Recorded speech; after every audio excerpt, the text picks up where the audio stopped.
And hello and welcome everyone back to Conquerors of Nolyn, yet another D&D show on the interwebs.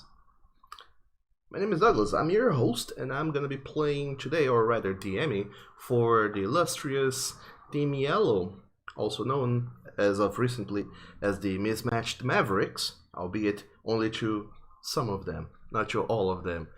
Because last time around in this show, Conquerors of Nolyn, some things have happened. You might remember that Team Yellow have been sent by one of their biggest employers and friends, or rather contacts, in the place, Finasire, the Furball Wizard, to find one of his apprentices by the name of Derek, who is living far off, way off, very far back by Henjamar after an accident happened with Finasire's previous assistant, which you have been there for it, and therefore you all went to Henjamar to try and fetch this new apprentice and tell them that, hey, Finasire wants you back. So you left the City of Redemption, traveled through the crossing, a major way through a road for a few days, until you stopped at near Henjamar. You didn't go in yet because this apprentice is a hermit of sorts and lives by the woods. So you went over there to visit him in his little cot and talk to him about going back with Finn. To Finn, rather. However, you did discover that he was cohorting with some sort of foul entity that wanted his soul, apparently, in exchange for power. You all decided that would not go down, and you immediately decided to try and stop him from selling his soul, which you successfully did. However, the demon was not very happy, and therefore he started beating the shit out of all of you. Knocking Derek unconscious and nearly scarring Ender for life. But all of you survived, albeit very hurt, and instead of making your way back to Redemption, you decided to make a stop at Henjamar to rest and recuperate and heal your wounds. And over there, you did meet, or rather, you didn't met, a new traveling companion by the name of Falcon, a dragonborn wizard who seems to be seeking this Finasire guy, and apparently you all, the Mismatched Mavericks, are very close associates with him, and therefore you all agreed to travel together. After a night of rest, all of you then made your way back into the Lucandi Woods to take care of some side business, such as helping an ogre friend by the name of Dreg to be reunited with his kind in whatever capacity you could, at which point he departed, saying that he would take his the other ogre that you met, took the gauntlets of ogre power with his brother Soul, and told you all that he would take them to Greyford, a city west of Henjamar. And then he left you all behind.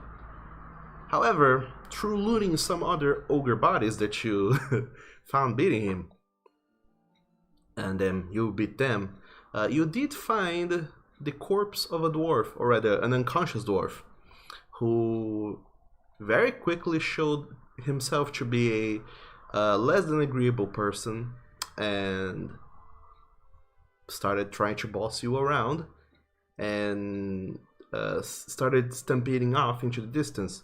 You all followed him for a moment until you found some friends of his, two hobgoblins, who appear to be in quite a spot of bother. Or bugbears, one or the other. I don't remember what they were. You did help them out of their spot of bother. However, the dwarf did die at the hands of some basilisks that you did fight. And one of the basilisks did petrify itself as the party as a whole, through cunning and endurance, managed to win this quite tricky fight. And that is where we left off.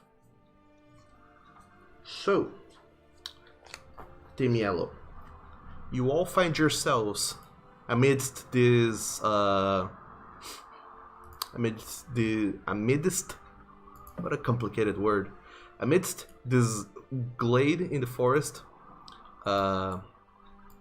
where you have just fought some basilisks, and some of you are somewhat hurt, but overall you're all doing quite alright. Enough to go back to your devices and travel anywhere elsewhere, or take a breather and rest again. Regardless, the day is yours. So, what do you all do?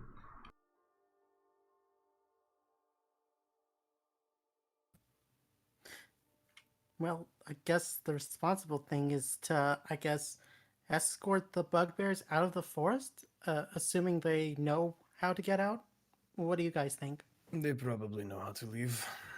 I just would like to sit down at some I point. need a nap. They're hunters. We can probably leave them and they'll be fine. I mean, they have their dead, not so friendly friend now. Bit of a anticlimactic resolution to that, but Do you mean anticlimactic because Ander once again got the finishing blow? yeah. I'm sorry. I never meant to do that, you know. It just happens. Yeah. You and your I'm a pacifist, but I still kill everyone thing. It's okay. Yep. Just fucking punching the shit out of them. Yeah. Alright, well.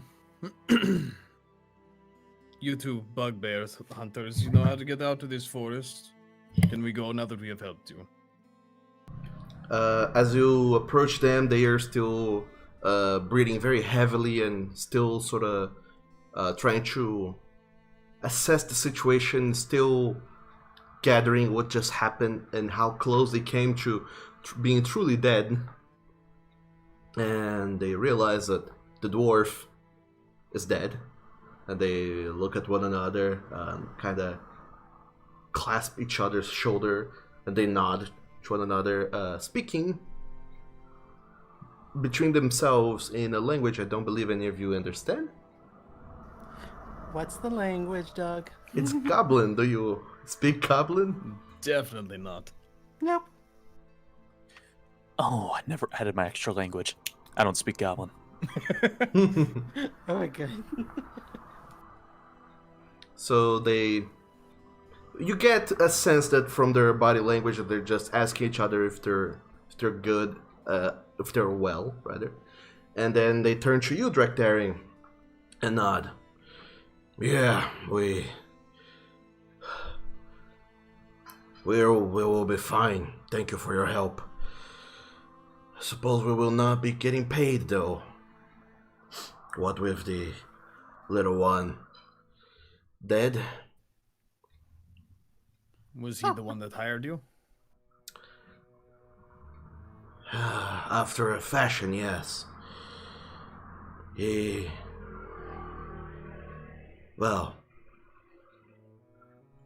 family, I suppose, I'm not entirely sure, some kin of his, wanted us to guide him through some sort of adventure in the woods. A hunt of sorts. And we thought it was easy money, but alas, it turned out to be the opposite of that. We almost lost our lives, and he certainly lost his. It wasn't made for this sort of life. You don't just jump into the woods unprepared like he did, like we all did. Well, you're alive at least. Perhaps you can go back to his family and, try and get some compensation. Or he might have some money on him. Or that. Yeah, should we check real quick just to see if there's anything on this guy so we could comp these two? I mean, they can probably check. It seems kind of weird looting, like, the corpse of a guy that they were hanging out with, I don't know, that seems weird to me. He's more like an employer. I guess. Okay. As you guys are discussing the morality of looting him or not, the other two bugbears, they seem to already be examining the body, trying to decide if the guy is really dead or if there's still something that they can salvage out of the situation. And they keep talking back and forth in Goblinoid, which you don't speak. You're not entirely sure what they're talking about. Well, our job here is done. Let's go, guys, and take care of our escort mission. By which I mean Tarek. Well, yes. Yeah, I don't like leaving someone's body in the middle of the woods, but... Hey, it's what dwarves would have wanted, right? They're all they commune with nature. They've got the pointed ears. Animals. They'll probably eat them or something. I think you're Yeah. talking about elves. All Same old. What? We can put him in the Wild bag of animals will holding. definitely come for him. Sorry, go ahead. formalities. Dwarves love elves, I'm sure. Oh, no. I'm pretty sure they don't, actually. Look, Yeah. Drac, if you're feeling this guilty about this douchebag dying, then you can go ahead and carry him out of the forest. Otherwise, we really need to get back to Tarek. Yeah. Honestly, the hunters are going the way that, he's from, so we're going the opposite direction. Let's just keep moving. Okay. I feel bad, but, we have a job.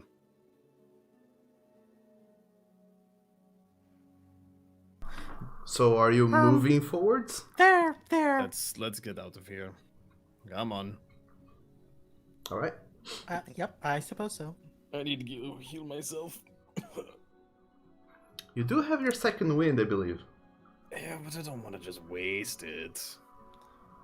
It's not like Doug is... I mean, the chances of running into another random battle, man. Don't. Besides, I figured that... Don't say those words. Why would you Let do me that? fetch a table. There's a dragon on the road now somewhere, I'm sure.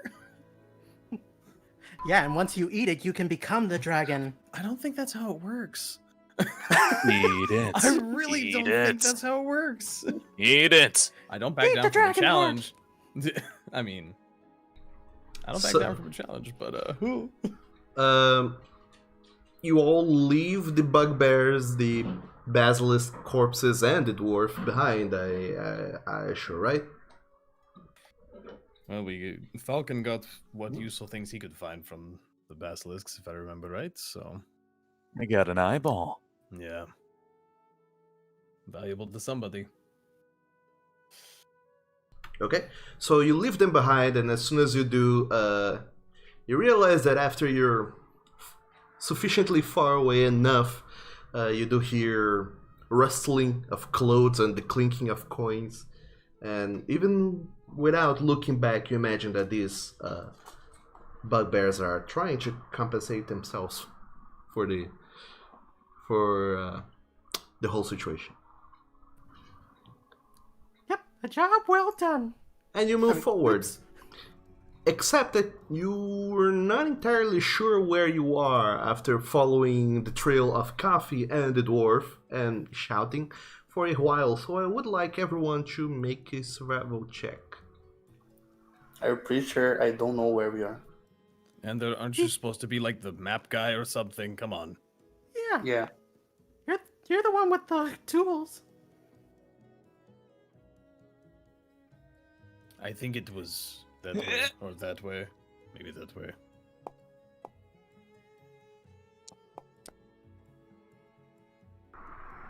Guys, I know them. So without missing a beat, Ender he just turns to a direction and starts moving that way without pretty much without showing any shadow of doubt. And within a while, you guys are walking, following Ender into some place that you're not entirely sure where. And within moments, you find yourselves back at the whole place. The shack? The shack, yes, where you left Derek, who by now seems to be prepared, completely with all of his belongings there in a little Okay. knapsack of sorts, and he's been just waiting for you guys for quite a while. Hours even. Oh no. So, I'm pretty sure I noticed that we're getting closer. I'm pretty sure I recognize, the way back as we get closer to the shack. So, I'm going to use my level 2 spell to cast Find Steed and turn Damocles back into a horse, a regular horse this time, but still with the whole blackness with the white splotch on his face that looks like a skull and googly eyes. Mm-hmm. Alright, so Damocles, the flying sword, turns into a warhorse with a fur pattern that looks like he has a skull in his face and googly eyes. That's correct. He animorphs right into that. I'm still concerned. Yeah, I know. About Don't worry. what? You get more used to it the longer you're around us. Don't worry. If you think this is weird, just wait. Yeah, I don't think I will. Ooh, hello Hey, there, Drac, Ike. do you think you can attach? Yeah, I'll get him all bridled up. So you attach your cart back again to Damocles, I imagine? Yep. Okay, you do just that. It takes a little while, whereas as you do that, and Derek he just kind of approaches you all, looking very, very, somewhat concerned at all of you, seeing how you, Drectarian, looks a little bit frazzled, and noticing how all of you are late. Is everything alright? You guys took a while. Oh, yeah, we're fine. We just had to deal with an inconvenient guy. But it sorted itself out after we took care of some basilisks. Yeah, a bit of a side trip, but we're fine. Well, I'm a Yeah, little sore, but sorry for the wait. we're fine. I thought you were trying to find giants. We did. And then we also found basilisks. And And dwarf. coffee. Yeah. Yeah, we didn't have a problem with the giants. They didn't fight us. I mean, well, we did fight Well. them, but then we took care of them without a problem, because apparently they are very susceptible to illusions. But after that, it was the basilisks that really messed us up, surprisingly. I wouldn't doubt. I hear many stories of people getting attacked by them in these woods. Hence why travelers don't travel them nearly enough. They stick to the road further south. Hey, Doug. Yes? Quick question. Is the... maybe I'm reading this wrong, but is Derek's health bar correct? Is it, looks a little off. I didn't know if that was, like, something that I was supposed to notice or not. Yeah, it's all right. It's just that he did recover some health from sleeping and such. I just forgot to update his health. Is all. Oh, okay. My mistake then. Thought it was something else. No, it's fine. Okay, just I didn't want Drac to be right about the moment we turn our backs. Derek is already like making blood sacrifices or something. No, he's not. It's fine. Come on, you guys. Let's get on the road. We've burned enough daylight. All right, so all of you then get all back together into the cart, to the best of your abilities to fit in the cart. Falcon and Ender riding the cart, Drakdarian riding the horse itself, I imagine. You could, or, you know, tack and bridling might make it a little hard, but sure. And Stormclimb riding pretty much on anyone. You're lightweight enough that it's not a bother for people to carry you. Yep, that's right. So, And because of how awkward and uncomfortable it would be for him to be carried, Derek is just kind of accompanying you guys, trotting along as Damocles walks back into the road and to a direction. So where are you guys going exactly? Are you going back to Hanjamar, or you're making your way towards Redemption? Or we need to head back to Redemption, don't we? Yeah. yeah, I that's the whole thing, you know. Once when we came to Hanjamar to pick up Derek, and then Vulcan joined us, so we're taking them both back to Redemption. Really To tempted to. Redemption. I'm really tempted to try and network a little bit and see if we can find jobs in other towns. But we already have... I mean, more work is never bad. Okay. Let's I head back guess. to Redemption, though. We'll probably get stopped in the crossing for looking weird again, even though Damocles is at least a living horse this time. I mean, just put a hood over him if you want. But the thing is that, you know, we've also got those items that we pilfered from the enemies we fought. So we need to turn them over to the guild and get them properly looked at. I mean, this crystal thing's kind of cool. You could wear it like a necklace. It's got a leather cord and everything. It's great. I mean, I guess I could, but it's a little bit big on me. Well, yeah. I mean, you in the general sense of anyone who could use it. I think we should get it identified before we even think about turning anything over. Isn't that Yeah, let's not wear stuff we don't know what they do, kids.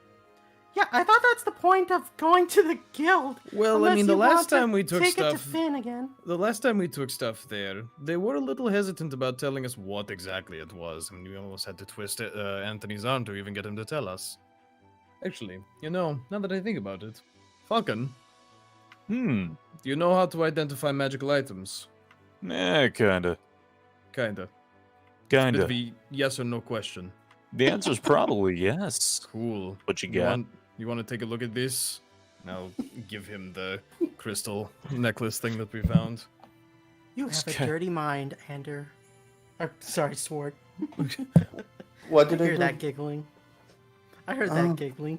Sorry. Oh, did I miss something? You haven't dirty I thoughts. missed something. I missed something. We I missed also I guess- missed something. Fine, I'm the one with the dirty mind, okay? Imposing your thoughts upon other people. I mean, it makes sense. The paladin imposing dirty thoughts Of on course. people. Yes. The paladin. He's an interesting one. Don't worry. But either way, Yeah, take a look at the necklace, see what you think. I look with my special eye. Your special So, here's the thing. I'm desperate now because I am looking through my notes and I see no mentions of necklaces. So what the hell are you guys talking about? I'm talking about the it's blue in my character necklace? sheet. We found it. God, where? It's N15. Oh wait, is we what you didn't had me put it in the write bag of down. holding it? No, it's in my No. pocket. Oh, you find from the what's his face? The demon, you mean? Yeah. Oh, Yeah, yeah. Falcon, do you possess the spell called Identify? Identify. It's called identify. It's It a spell is. called Identify. Yep. No. It is a Damn it. ritual spell, by the way. Yeah, if you don't know it, you can't really identify stuff. However, even though I didn't ask for it, you did go ahead and roll an Arcana check, so I'll consider it. Why not? I was excited. I'm sorry. Speaking of You which, also you Specialize. you guys should go ahead and draw your inspiration cards. Oh yeah. Go into the tables, yeah. open the inspiration cards table, and roll for it. Shoot. And then drag the card from the chat into your character sheet. Oh, shoot. Where's the god thingy? It automatically. Oh god. I forgot. There's so many things to do. Juice. they're all Why is saying everyone team. yellow team? Yeah, you guys did click Hi. the yellow team token, so I guess it's rolling for yellow team. So Did we? I don't know. I don't remember. What? How do I? Oh, that's what it has selected Bag on of the. holding. I see. Inspiration cards for player. Roll. Hoo! There you go. That's a 5. So drag that into your character sheet, and everyone else. Oh, do there the we same. go. Jeez Louise. Because it automatically selected the yellow team icon when we went back to this map. Yeah. Darn it. That last yellow team was you, right? Stormclimb. Yeah. Okay, sure, you can keep that jack.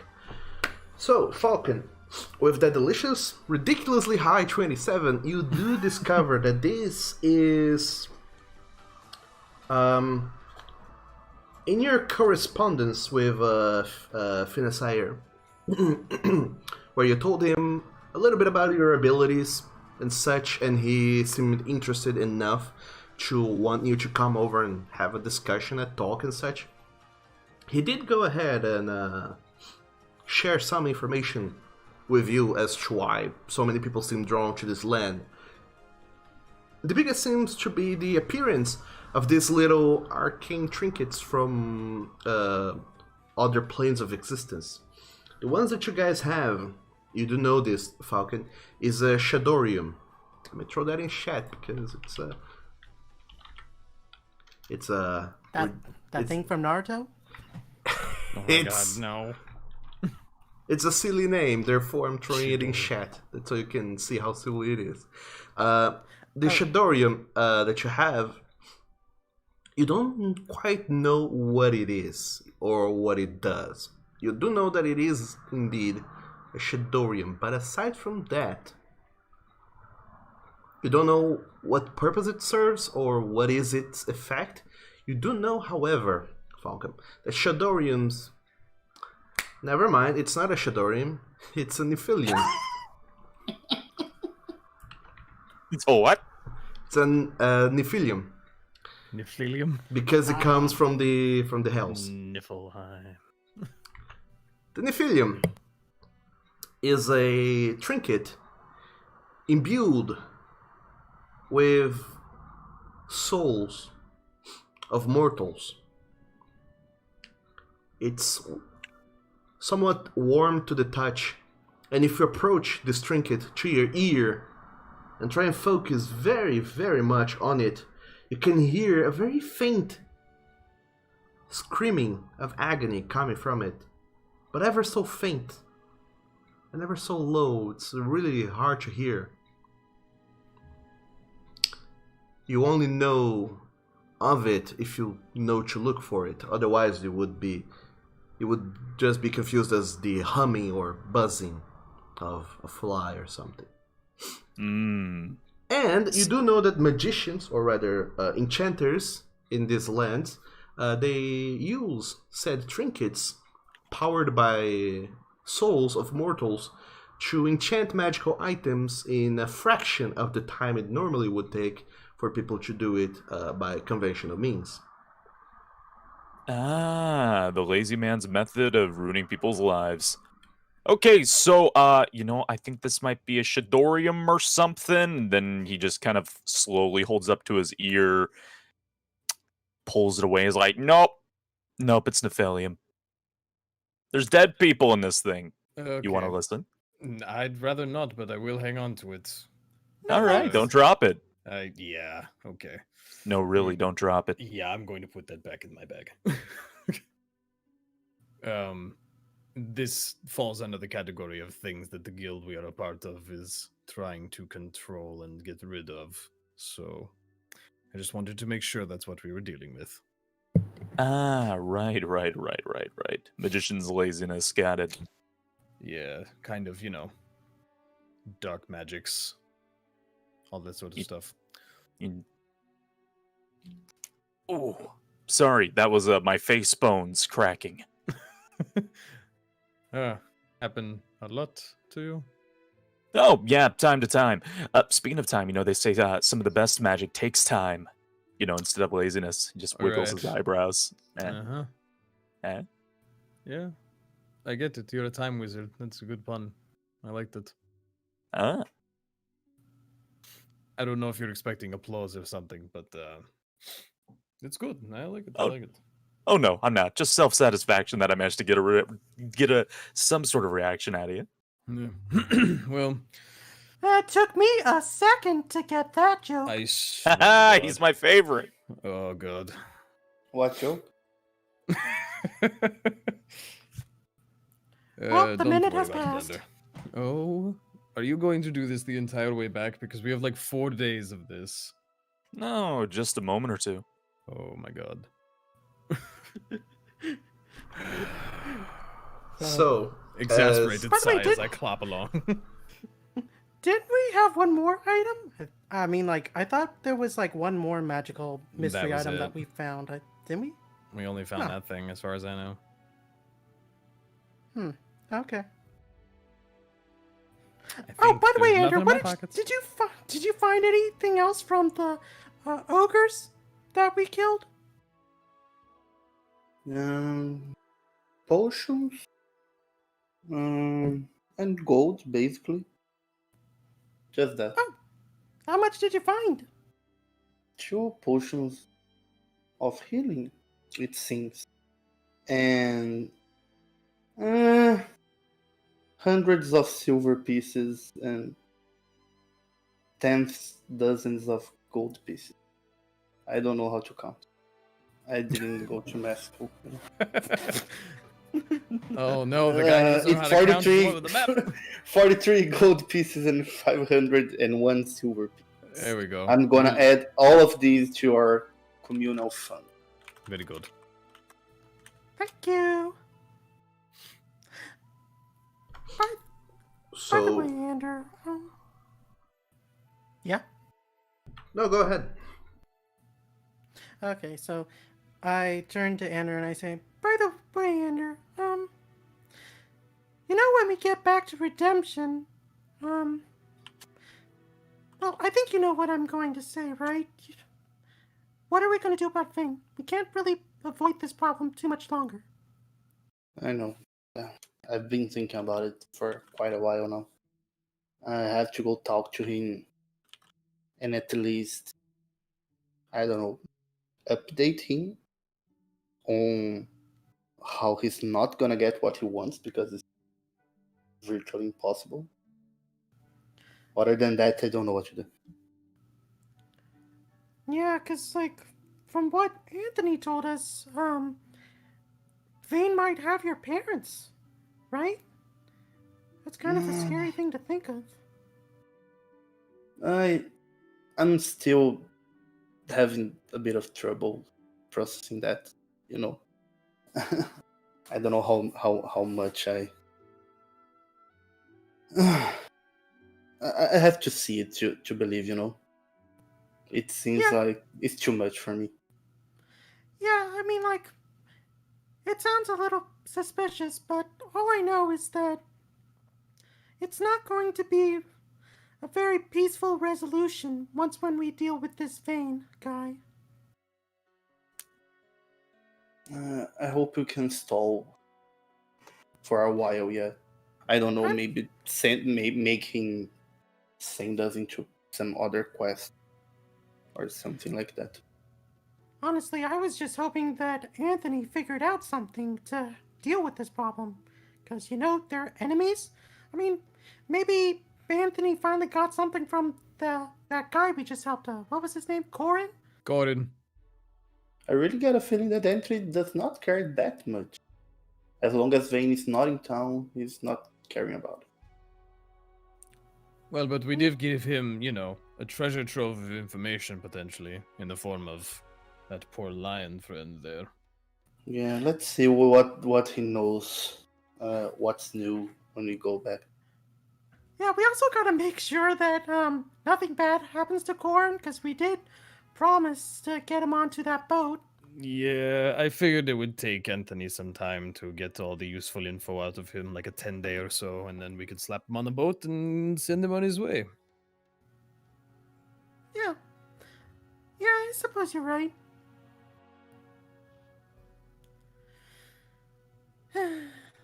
For now, just enjoy the road. I mean, it's kind of peaceful out here when you're not getting attacked. Yeah, I suppose you're right. Open sky, rhythmic horse hooves, it just reminds me of the old days. Hey, if we ever get bored, we can all jump off a cliff and I can flip a coin to see if we use Featherfall or not. You have a very interesting version of fun that I'm not aware of. So, what were your old days like? I mean, I know you told us that it was all about the mercenary life and just, what was it exactly? Just, killing a bunch of monsters? Well, monsters, people. People can be monsters sometimes. It was, job to job, wherever we could apply our expertise, we would. And our leader kind of guided what we were going to do, where we were going, He kind of took care of the jobs. I was just one of the many members who hit things. Who guided you? The Dragonborn who led the company, Kururakas, he was the one who was kind of organizing the jobs. The rest of us were kind of just along for the ride, more than anything. So, you all were just Dragonborns? All of us, yes. The entire company. Their whole thing was that we are the strongest Dragonborn in the north. And we would put our abilities together to right wrongs and help where needed and try to not participate in wars. That was kind of our goal. Huh. So I look back and forth to Drakdarin and Falcon, and then curiosity gets the best of me, and I just say, so, how many colors of you guys are there? Is there a pink Dragonborn or something? Because I honestly didn't expect such variety in color. No, there are several. We're all, as far as I understand it from my ancestors and my family back home, we're all descended from chromatic or metallic dragons ages and ages ago. Blue, red, green, copper, brass, silver, black, like him. Rainbow? Hey.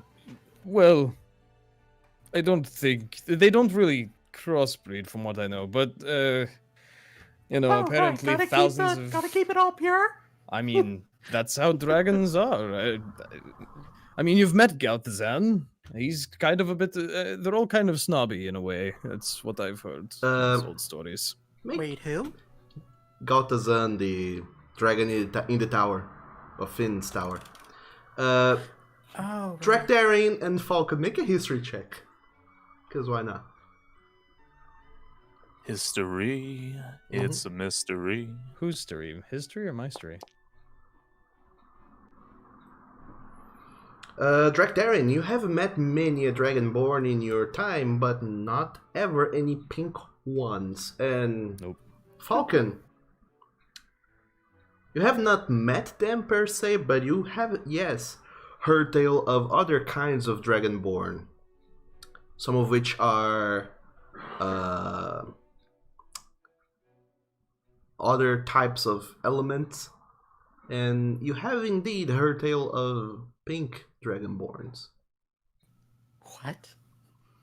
You have Just not kind of you have not ever seen them or met them, but the stories have reached your ears, yes. I've read a book once or twice, just kind of like idly crackling his fingers in the air. You know, they say all the dragons that are the same color as Tiamat are the evil ones. Are you? Well, yeah. Isn't that You know, kind of? blue, black. Oh, yeah. I see what you're getting at. You're hinting at the fact that we're both technically supposed to be evil. Oh, yeah, totally, we could be. I mean, we could be. oh, 100%. I mean, I Who's the probably real am to most monster?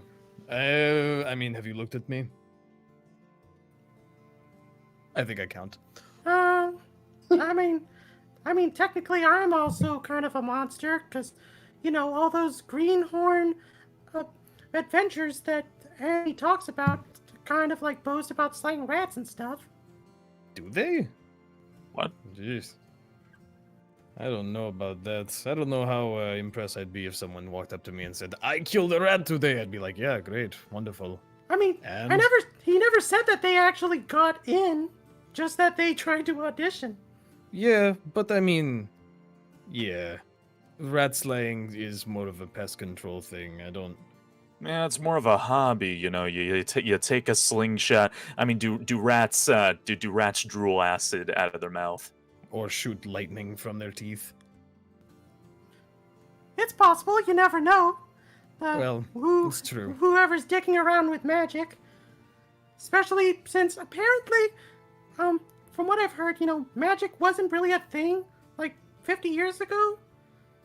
Or for a certain amount of time, so. And then all this random shit happened because of magic coming back. So who knows? Yeah, it's, I guess anything's possible. I mean, you exist. So, Yep. really, anything can happen. I've been trying to suspend my disbelief in most of the things that we hear about around here, and it makes it hard to figure out what's actually true and not. Yeah, much like Carlo the hen. Ugh, don't remind me already. I'm sorry, huh? Yeah, there's a showman we know. He's got a chicken that talks and can apparently shoot magic. A chicken. I knew I should have learned to spell magic in school.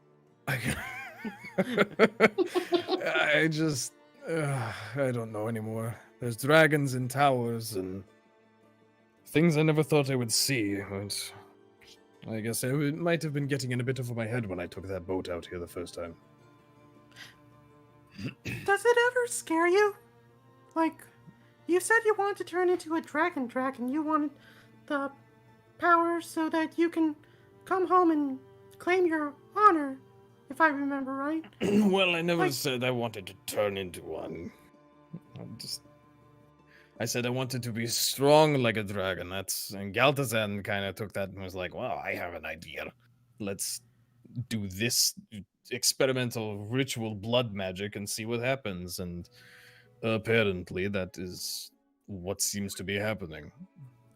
But That you're is not sure what I that usually agree to. you're sure that you're not literally turning into a dragon in I order to don't- have the power of one? I don't know. Maybe I'm bigger and stronger than I was, and I'll take that. We take those kinds of victories, you know? Ah, so you're planning on going feral? Well, no. Again, this is not planned per se. Finisire, the one that we are taking you to meet, and his dragon have been doing experimental blood magic. We don't know what's going to happen, you know? So far, Oh. I like the results, but who knows? Well, call me if you start foaming at the mouth. Yeah, that's fair. Hopefully, I So- won't be that bad. Ugh.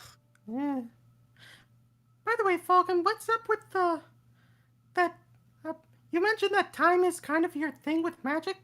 Why? Why study that? You trying to I don't know, go back to the past or to the future? Hey, just trying to solve a little bit of a condition. A condition. But with Nothing yourself to or with worry the about. world? Aw? With yourself or with the world as a whole? Or Oh, no, don't worry. I'm not one of them doomsayers. The world should be a better place, kind of thing like that. No, I have no interest in making the world a better place. Nah, don't worry. I'm not going to do anything awful. Mostly. Mostly. Okay. So. Okay. How much ration do we have left? Oh, we should have plenty, I would think.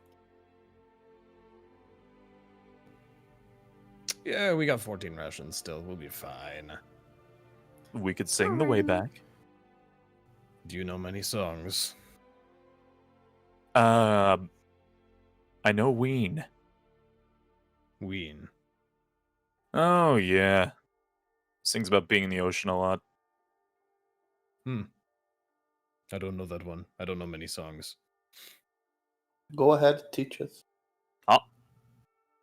Yeah, if you're so keen to sing, why don't you start us off? Uh, Yeah. What's the Um, matter? Rat got your tongue? Hey. no. I just gotta roll. I mean, meant not roll. I mean, what? It's, something I have to say. It's up to you. So, Falcon. Ah!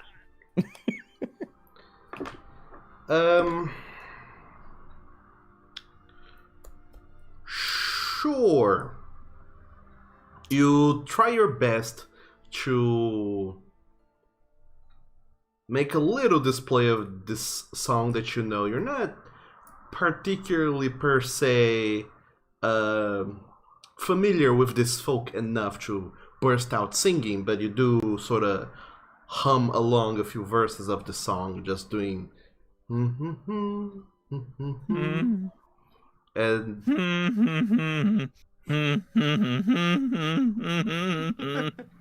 and after a moment or two, I imagine that it dawns on everyone that they're not gonna get anything more than that from you. Don't quit your J job. It's gonna curl up in the cart here. I'm stage shy. That's understandable. I mean, we're a pretty intimidating crowd, all things Oh. considered. I would rewind time, but I wasted it on the rat. I wouldn't yeah, call by it the- a waste.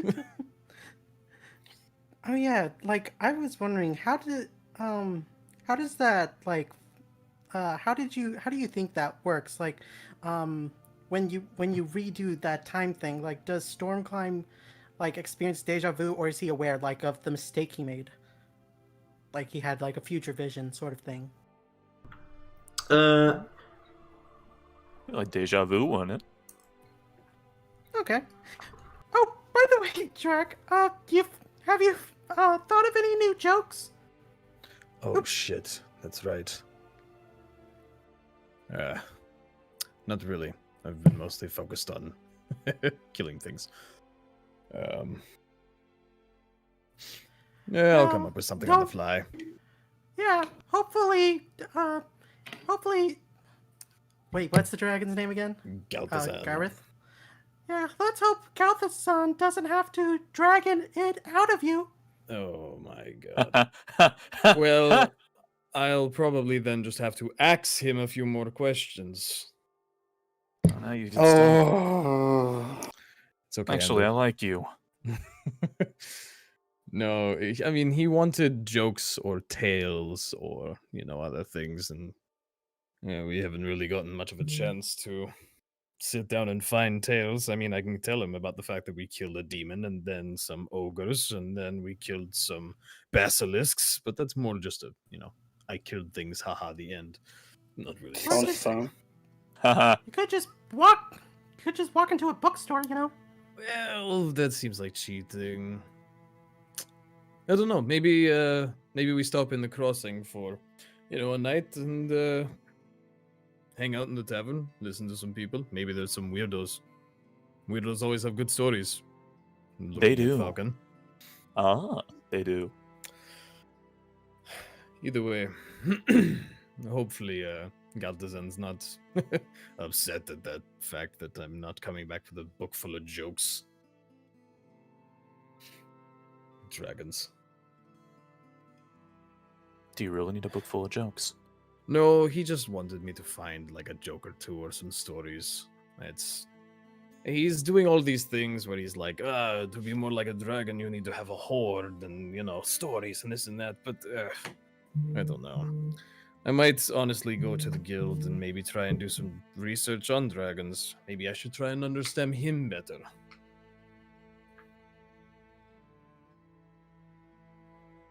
Is it that important to learn more about dragons? I think they're very fascinating creatures, don't you? Eh.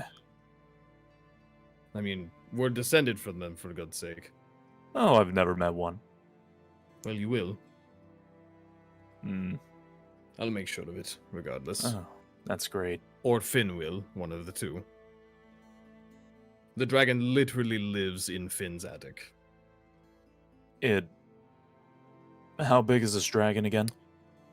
I mean, every time I see him, he's bigger, so by the time we get back, probably bigger. What But- color? Copper, I believe. Brass? One Oh. of those. Oh, good. We'll bond in acid.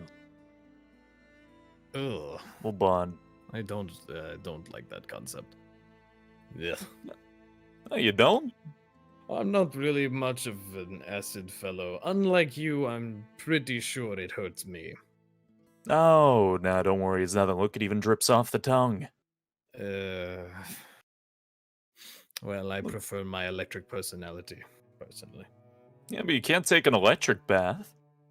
No, but I can Come on. try. An acid bath will be fine. I'll just cast shield on you. Maybe. Wait, no. That's only for me. Okay, well, good luck. Maybe soak in it for a little while. Then after you've enjoyed it and you've been partially dissolved, we can just rewind a little and you'll be fine. I think I'll stick to the normal water-based baths. No, you're no fun. You say that, but again, this must be the new definition of fun I'm not previously aware of. Magic lets you do some fun things. So does alcohol. You know, they could alcohol could be considered a form of time magic. I don't think I'm following, but I'll take your word for it. So, Unless we're talking about good time magic. as you guys keep on talking and discussing things among the road and pretty much bonding over on the way towards the crossing, is there anything else you guys would like to talk about or discuss, or are we ready to move on? I think we're ready to move on. Unless I there's want- some really pressing questions. I have a Hmm. pressing questions. Can we take electricity and acid and make batteries canon? Oh no. Ah. We're coming Yep. up with battery electrolysis. Imagine the possibilities. So Limitless. that's what you get when you mix up a blue dragon and a black dragon. You get a battery. Who Is knew? that illegal? Do I have to shock him or does he spit acid on me? I don't know. I think I shock him. That'll be I think I more gotta fun. shoot acid on you. I think we'll just we'll just shoot it at like a common point and see what happens. I mean, the acid stays longer. I'm just saying. You are not wrong. I will not argue.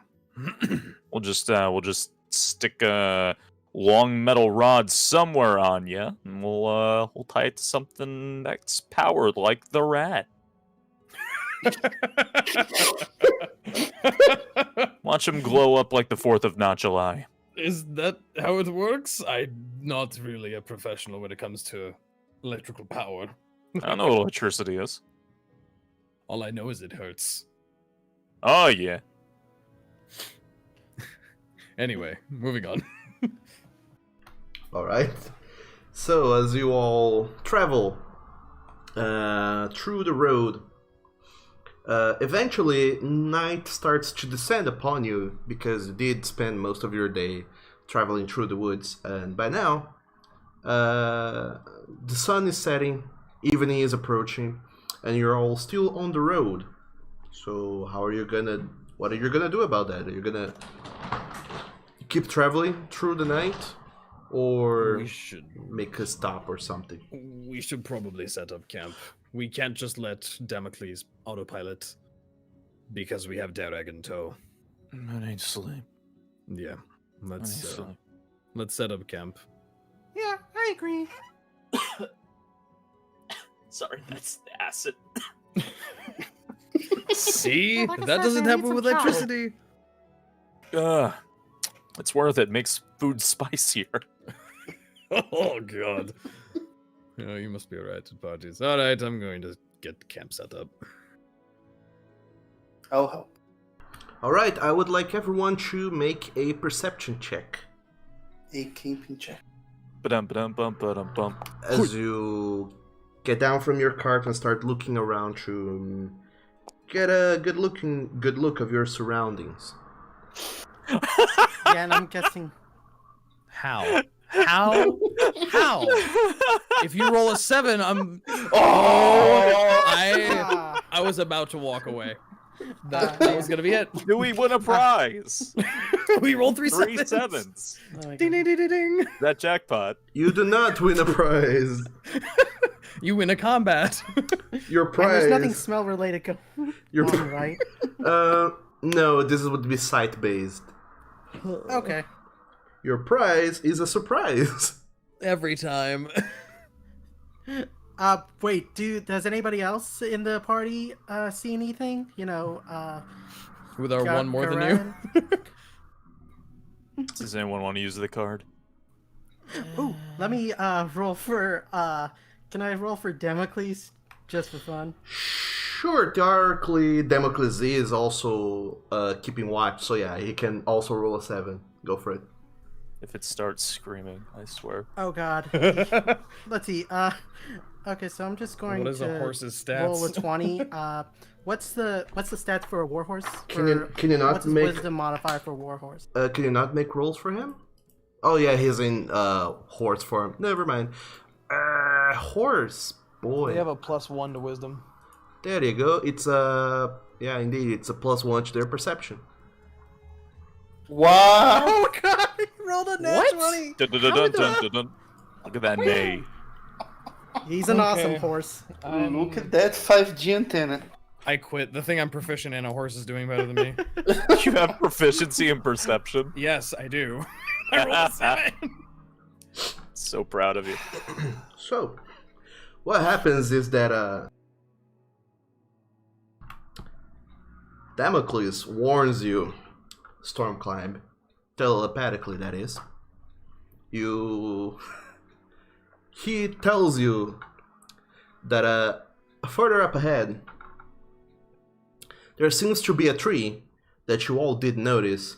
The thing you did not notice, thanks to the low light of the evening times, mostly, is that at the foot of the tree there seems to be a pack of 4 feral-looking creatures, which you have never been to Wildhaven, so you all can roll a history check.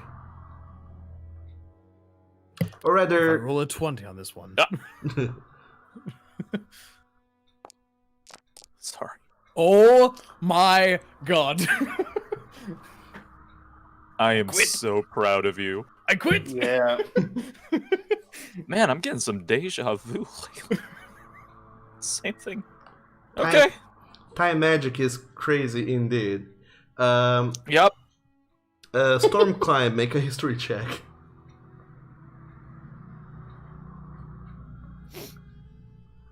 Oh no. I think you got disconnected. Oh no, internet problems. No. Internet problems. Um, which is super duper tricky because Stormclimb's the only one who's actually noticing this and telling you guys about it. Here, you just pop back into Foundry. Yeah. It's just time shenanigans. He's just phasing in and out for a bit. So Hi. Can you I'm make sorry, a... my internet keeps on cutting out for some reason. Gee. It's okay. Don't worry about it. Make a history check. Okay, so what happened? Because like I missed everything after Damocles went off. You all saw a pack of creatures that you are not entirely sure what they are, as you see them in the distance at the foot of a tree. Ender and Falcon, the both of you do recognize those creatures to be wargs. They are a wolf-like creature that is also a goblinoid. So the goblinoids are apparently a huge family of creatures, but the wargs are akin to wolves, to goblins, and there's a big old pack of them. You, Drectarian, however, do know a little bit more. You do know that wargs, they, albeit goblins and traveling in packs, and normally being very dangerous, you do know that these lands where you are fairly settled by goblinoids. And you imagine that this pack of wargs are just another regular pack of creatures. And you do know that wargs not only are wolf-like, but they're also intelligent and can speak. And you imagine that a creature that smart, that already seems to be huddled up close to a tree, would probably not want to get into any sort of altercation with you. And you imagine that so long as you don't bother or disturb them, they'll leave you be. Yeah, let's just keep our distance and not do anything out of the ordinary or intimidating, and it should be fine. Nothing out of the Worries. ordinary. I mean, Nothing know, intimidating. Like throwing acid at them. right, or shooting lightning, or basically anything that any of us are good at. Haha! I can only do that once a day. Yeah, same. It's okay. I already did. But tomorrow. So yeah, it hopefully will be fine. Maybe. I mean, maybe we should have one person awake shifts just to keep an eye on them. But Not me. Yeah, let's take shifts. just in case. All I right. never know. So all six of you organize yourselves.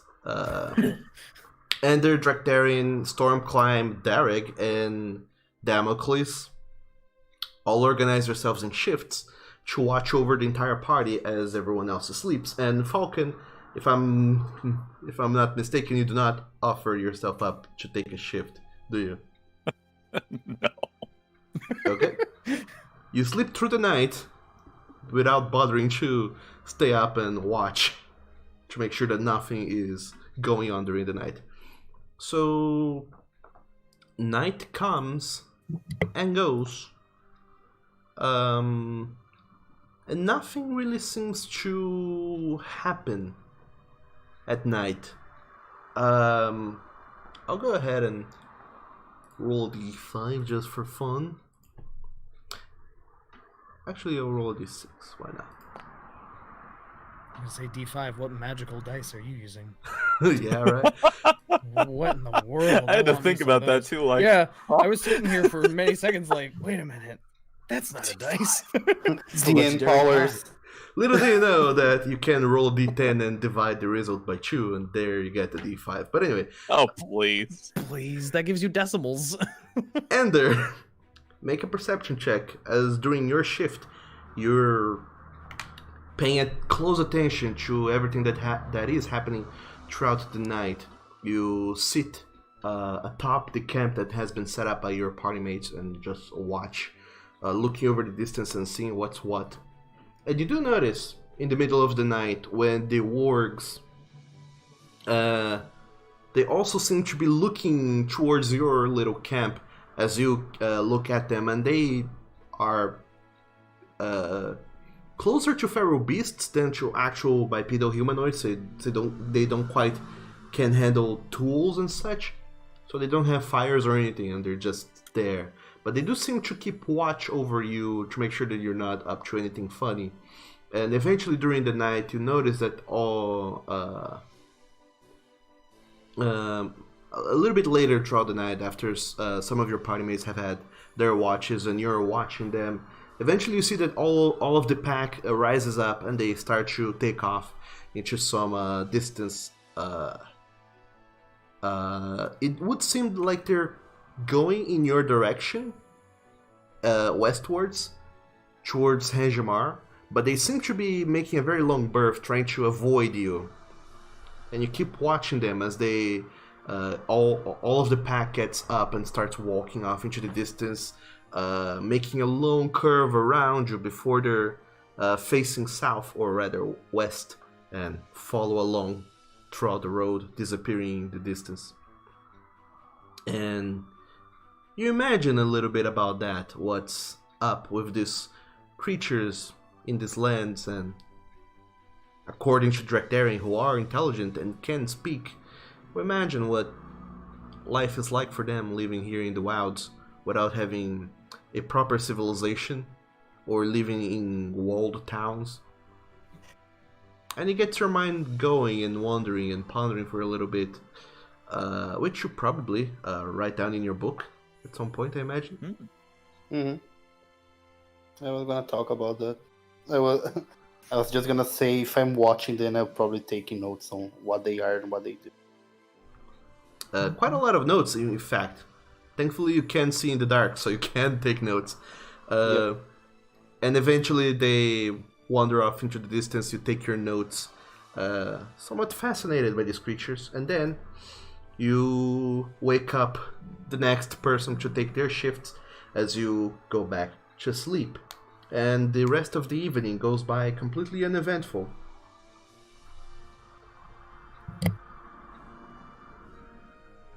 So everyone can go ahead and make a long rest.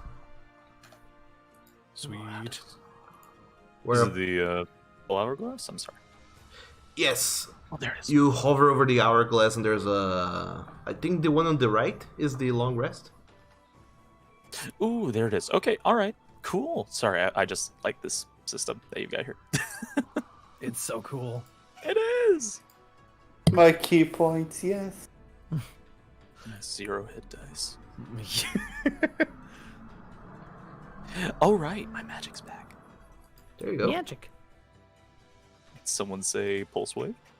In the middle of the night. Just right. Yes.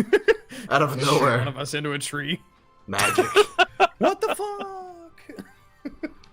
So, night happens. Morning comes, unless someone did have something they wanted to do during the night. Sleep. A lot. All right. Swearing draconic in his sleep. Oh. So, whereas there has been a little bit of rain here and there in the previous day, all of you are, you wake up to a delicious Fantasy Monday, which in this world we call Kia Day. Is that right? Yes. IKEA day? Kia Day. Good day. Oh, my favorite day. Break out the meatballs. You'll do what for me? You'll do what to me? So, you wake up and the day is uncomfortably hot. There are strong winds blowing and the heat is just extreme. Never mind, it's not Monday, it's actually Tuesday. I got my dates wrong as I am looking up this crazy ass calendar here. Can I brew some morning tea for everybody then? Sure, it's probably very uncomfortable for tea because it's ridiculously hot. But yeah, of course Well, you can. That's. I mean, like I'm going to be I'm going to be brewing juice, but like I'm just so used to just saying brewing tea first. No, Sure. you have not met a Floridian. Oh shit! I forgot to ask Ander to help. You gotta No, have that- that tea. that's all right. 90-degree weather. Oh, of course. No need my help today. All right, so I tried to roll it, but it says there's no available. Yeah, no that- available results. that happens. I don't know why. You can roll now. Commence roll. You should be able to roll now. Okay, Nice. rolling. Rolling at the speed of sound. Let's see, number 4. Yeah, so you all get mango I know, right? nectar juice, which allows you guys to hold your breath for 10 extra minutes. What? Yay. Yeah, I know, Yep. right? Well, I mean, like, also it helps with hot weather, so you know, you won't be too sweaty while we're adventuring during this We hot can weather. just drag and drop that into our inventory. Yes. God, I'll never forget about it again. Dragon drop. I can't. I added 2 juices because of that. I'm laughing. Oh no. Damn it. Hey, this mango is kind of acidic, huh? Yeah, shocking. I know. Yeah, it's mango. Can't drag the mango. The mango will not let me drag the mango. Oh, that's. I was clicking the wrong. The I was little, clicking little picture. juice. Yeah. It won't let me drag the mango. Oh, you're all so silly. Right click, set as profile picture. Come to me, mango. Don't do that. Andrew, you're a juice now. What happened? Oh my god. Oh, finally. Consumable Delicious. juice. Let me just try and discover. How the heck do you remove things again? Oh no. On Yeah, I the clicked delete. upper right corner, there's a delete enabled. Oh yeah. Or should be at least. In any case, Monster Hunter icon. It is. it is. It is the Monster Yeah, I Hunter love potion it. icon. I love Dang it. it. It's my favorite. So Cold it's drink. early in the morning, but looking around and just thinking, you get a prediction that it'll get fairly hot later in the day. Ender, you know, being so attuned to the nature and to tracking of things, including time and weather, Place. places and such, you know that it's today is going to be a delicious, horrible 35 degrees throughout the day, or 95 Fahrenheit degrees. Thank you. I'm gonna die. Yes, thank you for us Americans. You're Hey, welcome. so glad- degrees Celsius. So glad I'm not there right now. American Dragon. American Dragon. Oh my god. So, you all have a very uncomfortably hot day ahead of you guys. Thankfully, Storm Climate is brewing juice, which makes it a little bit more bearable as the day goes on. And I imagine you're just traveling a little bit more, right? Yep. I hope so. Okay. So you do travel for another 40 kilometers that day, which is how much you guys can walk. I'm on the road again. Can't wait to be on the road again. Drinking mango juice with my friends. As you're as you guys are all walking, I would like everyone to make a perception check. Oh no. I'm sure I'm happy I've got +0 in perception. All right, everyone ready to roll 3 7s again? You laugh, but it could happen. It could happen. It didn't, but it could have. Don't mind my 8. Napoleon is connected. Yeah, his internet's being spatty. Oh no. Just like to imagine a dial-up noise coming from the rat whenever this happens. Yeah, exactly. Just everyone looking in horror. Like, Oh no. okay. It's not like everyone has a form of comparison. Nobody knows what dial-up is. It would actually be very fitting for his character to do that, considering his character is constant one being like, just put it in the refrigerator. We're like, what's a refrigerator? Right? That doesn't exist. What do you mean it's out of power? Just change the batteries. What's a battery? Can you get me a Michelob Ultra? What the hell is that? What? It's a beer that he joked about. It was a very good joke. I liked it a lot. Here's the rat. Are you alive? Are you back, Stormclad? Barely. I don't know what's going on with me. Yeah, man, that internet of yours is really spotty today. Then again, so is mine. I don't get it. Like, my upper modem is supposed to be like connected all the time, but I can't trust the Wi-Fi anymore, I guess. Sorry to hear. Yeah, can't connect to trust Foundry that. anymore, so that's fun. Oh. Oh, dang. Refresh the page however many times you need to. Eventually it'll go through. Been doing that. Sorry. So all of you guys make a perception check as you're traveling through the road. Drake Daring and Ender, the both of you, with your very high perception checks, notice this. Along the road, you stop.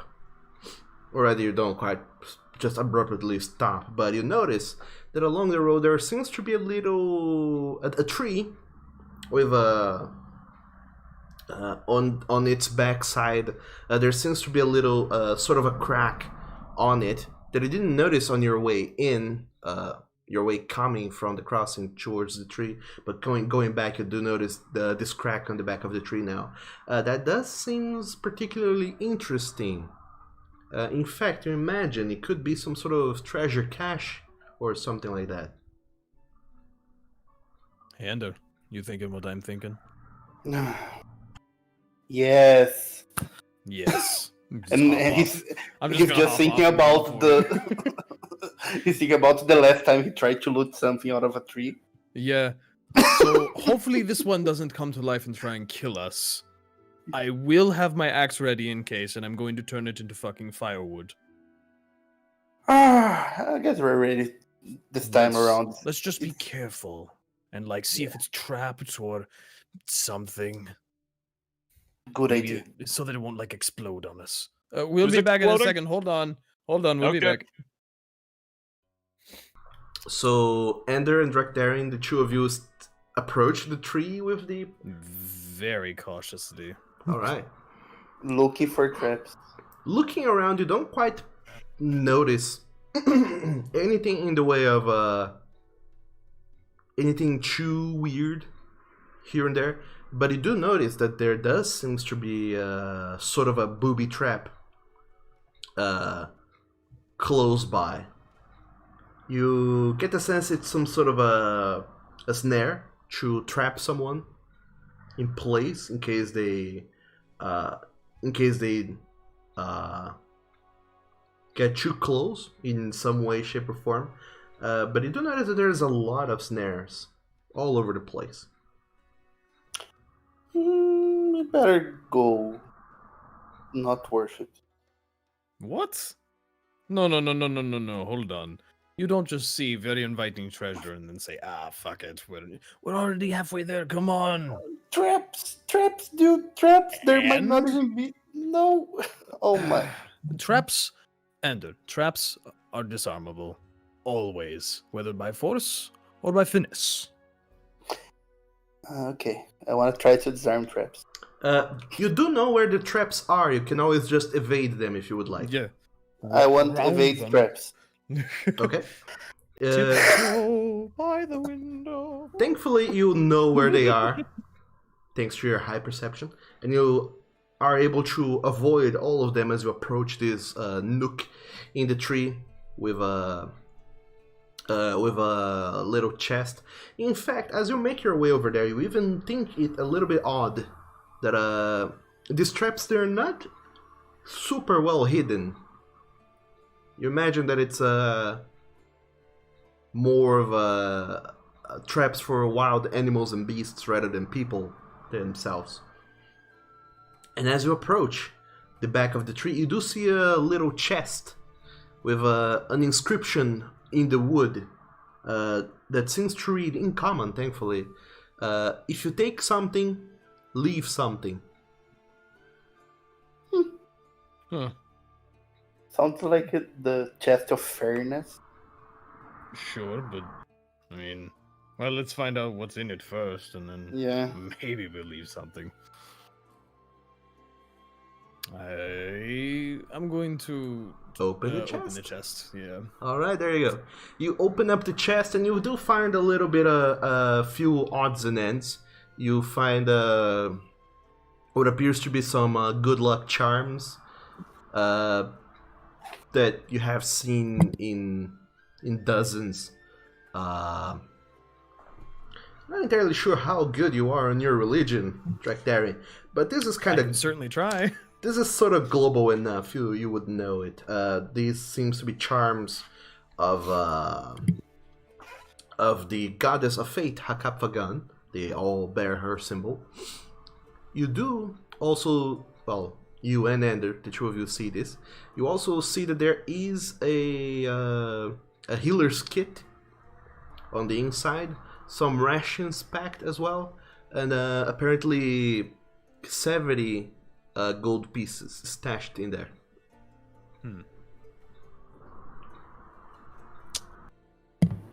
What do you think? Take the healer's kit, leave something? Yeah. Let me see what we can leave here. I mean, we've got oil of slipperiness, we've got some potions of healing. We've got coffee beans. Oh, we got coffee beans. Let's get rid of the coffee beans. I want to mean, leave unless one. you- Why would you want to get rid of them? We'll keep. We have 2 coffee beans, so we'll leave one Yes, and exactly. keep the other. Yeah, Exactly. Yeah. Leave 1 pound of coffee beans, you mean? Well, Yes, right. one- One pound of coffee beans. One coffee bean. Yeah, I thought you meant like Singular. Why are you getting rid of the coffee beans? You're not seeing this. You're not seeing this. Don't worry. We found a what are these? I We had to found a restart my computer to figure out what's going on. What happened? we found a How are you so geocache. small? yeah, the Ender and Drakdarian found a treasure cache by the side of a tree, and they went in to investigate, and they are rummaging through the ins and outs of it, away from the party because there's traps all over the place, and they have navigated the traps and approached this little small treasure trove on a tree that bears these sayings in common: if you take something, leave something. Oh, So, They healer's find kit for a pound of coffee beans seems pretty fair to me. I agree. okay. Let's leave roughly a pound of coffee beans. okay. Not in a bag. Just drop. Just loose coffee beans. Loose coffee. No, I'm kidding. I'm kidding. Not loose coffee. Good lord.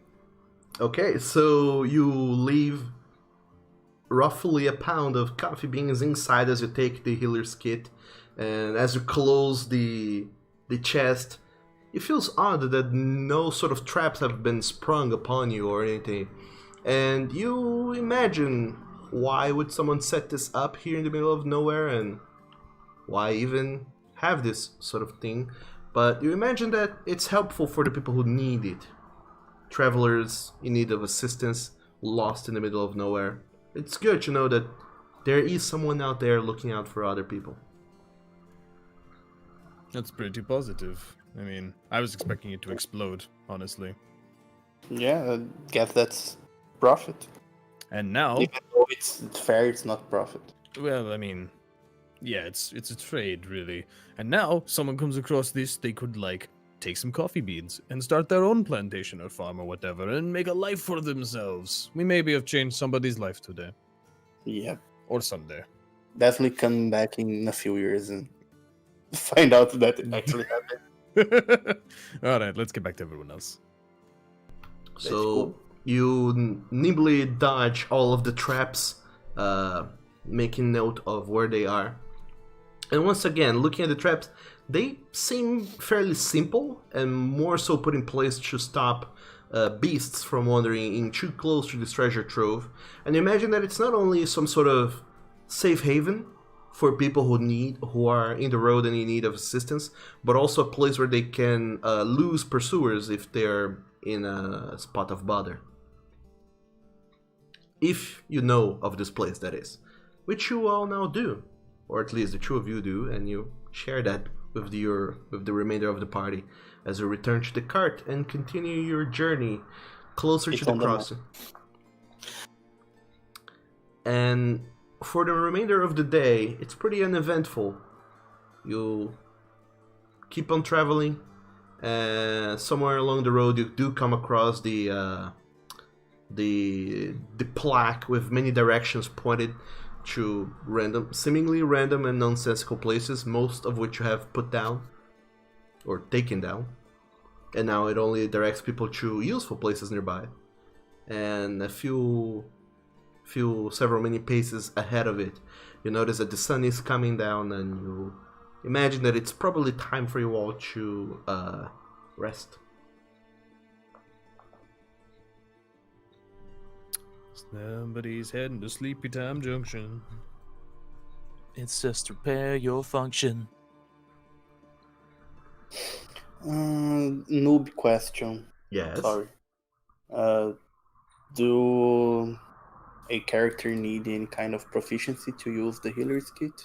No. If someone is unconscious, normally you need to make a medicine check to bring them back, or rather to stabilize them, or you can just use one use of healer's kit. You don't need any sort of proficiency with it. So Drake could use it. I guess he doesn't have one. Yes, he By could now? use it. Okay, so Drake, you got the healer's kit. Sweet. I have one full. Neat. On top of that, have you guys been tracking rations for this That's what I'm doing right now. Yes. this last day you have been on the road? You have? I'm assuming Derag brought his own food. Yeah. And also Falcon. Okay. Well, no, I'm counting. Well, did Falcon bring his own food? I am checking. If not, we Do I have rations. I Okay. think I come with rations. enough. Okay, well then you're having our food, and that's okay. Mm. So, 4 rations for the first day, or actually, it depends on what time we set out. You set out of Hanjamar at early in the morning, and you have not been in any sort of settlement ever since. So yeah, the previous day was 1 ration, and for today was another ration. Okay, so we're For down to 6. all 4 of you. The rat eats a whole ration? Well, he eats So like half a tiny. ration, and then I like eat his other half. It's just, It's the balance of life. yeah. Ah, right, of course. Cause He's a growing boy. yeah, he's a growing boy. He needs extra food. But yeah, you all settle down for the night, or do you keep traveling? No, I don't want Derek to get exhausted, so Yep. Same. let's keep. I'm bored. Let's sleep. Does anybody know any good games? Yeah. I mean, I know a couple from back home, but I've just got a set of playing cards I keep with me. Oh, what games do you know? I don't know what games are common around here, DM. Oh boy, I'm glad you asked. You certainly, Well, Draktarin, are proficient in one gaming set. Yep. Anything that has to do with cards, I got your back. You know Well, how I know a game. Sure. Oh boy. Oh no. Go on. Why am I worried? So, we'll just play around, when we're doing a watch together, okay? Mm-hmm. We gotta set up camp first. Yep. I am immediately worried about what you're thinking about. Are we making blackjack canon in this world? I don't Now I'm know. gonna make Yu-Gi-Oh! canon. Oh no! I'm It's kidding. not You can't that do that with playing cards. Oh, I'm so ready. It's time to. No. I Damn it. synchro summon a monster. Oh, God. Well then. It's either that or Drac chooses a game. It's probably going to be things like blackjack and poker. I thought only summoners could play Yu-Gi-Oh! So, the party sets up camp and this determines the watch for the night. I'm assuming, Falcon, you're not taking a watch this time around as well? Yes. Okay, so you're just sleeping through the night. Narcoleptic, he will take any opportunity to sleep if he can. Sure. You've been doing a whole lot of no exercise at all. The last couple days with just laying in the cart and sleeping in the morning, then night comes and you sleep through the night. Every once in a while you're awake for food, for certain happenstances along the road, and for conversation in between your many naps. But it works. Very lazy. Night comes, you all set up camp to the best of your abilities with whatever supplies you have. Because I do imagine all of you have bedrolls. Yep, or at least the people that need them. Yep. But, yep. Thankfully. And you do set up a camp, get a fire going, and set up watches for yourselves. So, what are you doing for the night? It sounds like Stormclimb wants to play card games. Yep. We're gonna play Go Fish. Oh, I've never played that one. Really? mostly It's play- like the simplest child's game. Yes, and I played with grown meathead dragonborns most of the time. So what? You just threw them at each other or something? No, we would play I did video that. games.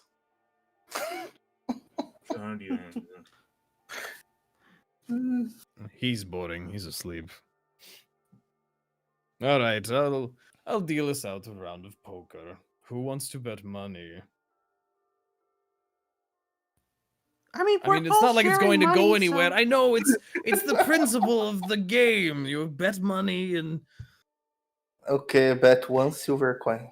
all right, one Uh, silver so- apiece. Hey, Doug. Quick question. Yes. When it comes to playing these card games, what kind of role? Would it be intellect or wisdom that we'd be making rolls with, or is it a straight? Or is it just a straight luck roll? Because I've never really done this before. To be fair, there are no rules for this in D&D. Yeah. And we would be making up something on the spot. I believe that this... I don't know what Go Fish is, but I imagine it mostly involves luck rather than skill, per se. I mean, that's really. I guess so. I mean, sure, there are some degree of skill involved, but it's mostly luck. So... Yeah, I mean, like, you just ask the other person if they have a card that you have. That's it. If they don't, they tell you to go fish, and you draw another card.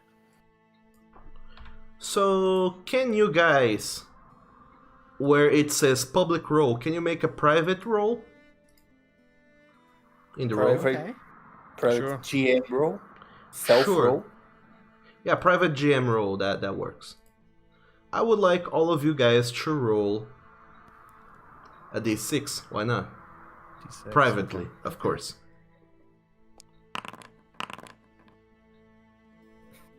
Question marks? Question mark. Darn it! How do I untap from yellow team? I'm not entirely sure. So,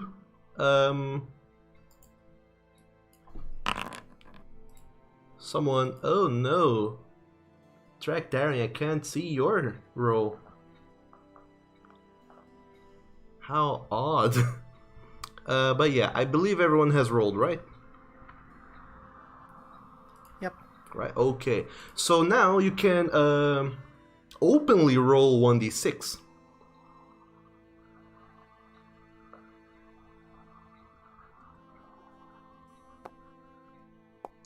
Bear with me, man. I'm making these rules on the fly.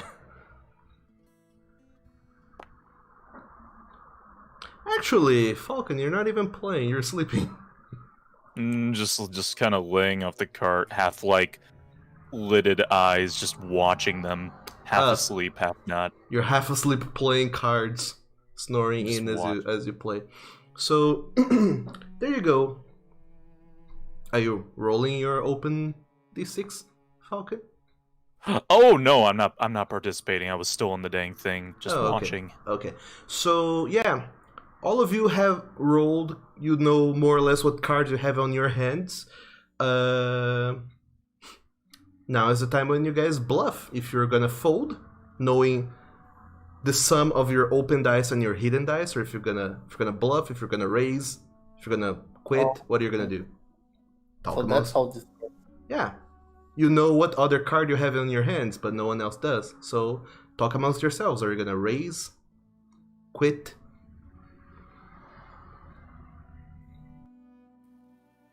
Oh, I'm feeling good. I can bet another silver piece here. I'm not gonna lie, I'm really happy this turned into accusatory blackjack. Yeah. so okay.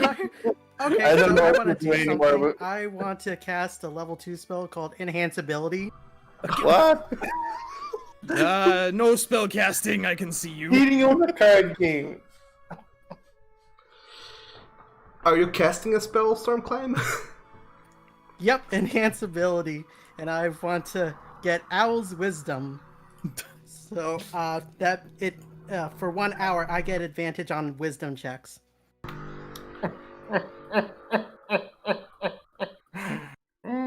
Are you trying to cast this hidden from your party? Sure, why not? It has a verbal component. You have to say Ma- stuff. Make a dog damn sleight of hand, Stormclimb, Yeah. at disadvantage. It's verbal, Yay. somatic, material, and concentration. So make your sleight of hand. 11. Let me see what your guys' passive insights are. Ender, Oh no. your passive insight is whatever is your insight modifier plus 10. So that's a 16. And Draktharian, Wow. your passive insight is plus 1, plus 10 is 11. So yeah, the both of you can clearly see Stormclimb casting spells. You don't know what he does, but you do see him casting a spell. What are you doing? What are you doing? We're playing cards and you're shooting magic already. Yeah, but it's magic stuff you don't have to worry about. It's just some maintenance stuff I'm doing on myself, just updating my magic software. What the hell? So I'm maintaining my good connections with Damocles. I'm just waiting for a Oh. deception check to come rolling out. Doesn't even need a deception check. Does it? Fucking, I'm gonna do it. Do it just to see. Yeah, I don't believe you even for 2 seconds. Stormclimb, if you want to cheat, I can always get my axe. Oh yeah, let's bring it. Yeah, how about we bring it off? A, I'm tired, and B, it's a card game. Card game for your life. Oh, now Okay, he's getting serious. Fine, whatever. Cheating little rat. But yeah, it's... Hey, you don't know that it's actually going to be used for cheating? No, but I also don't know what spell you're using. I don't like that concept. Hey, I've got a good way to settle this. Does it involve acid? No. Oh, well, now I'm interested.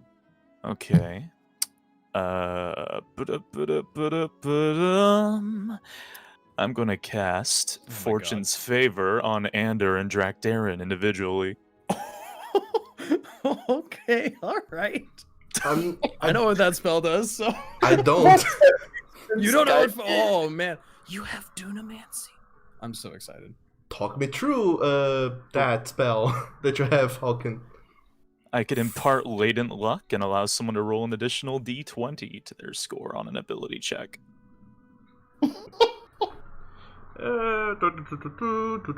Okay, so you cast that on. What the hell is not concentration? Dog damn. No. Yep. Nope. Weird. Okay, so yeah, you cast Fortune's favor on Ender and Drakdarian. That so everyone has advantage on their next roll, whatever it is.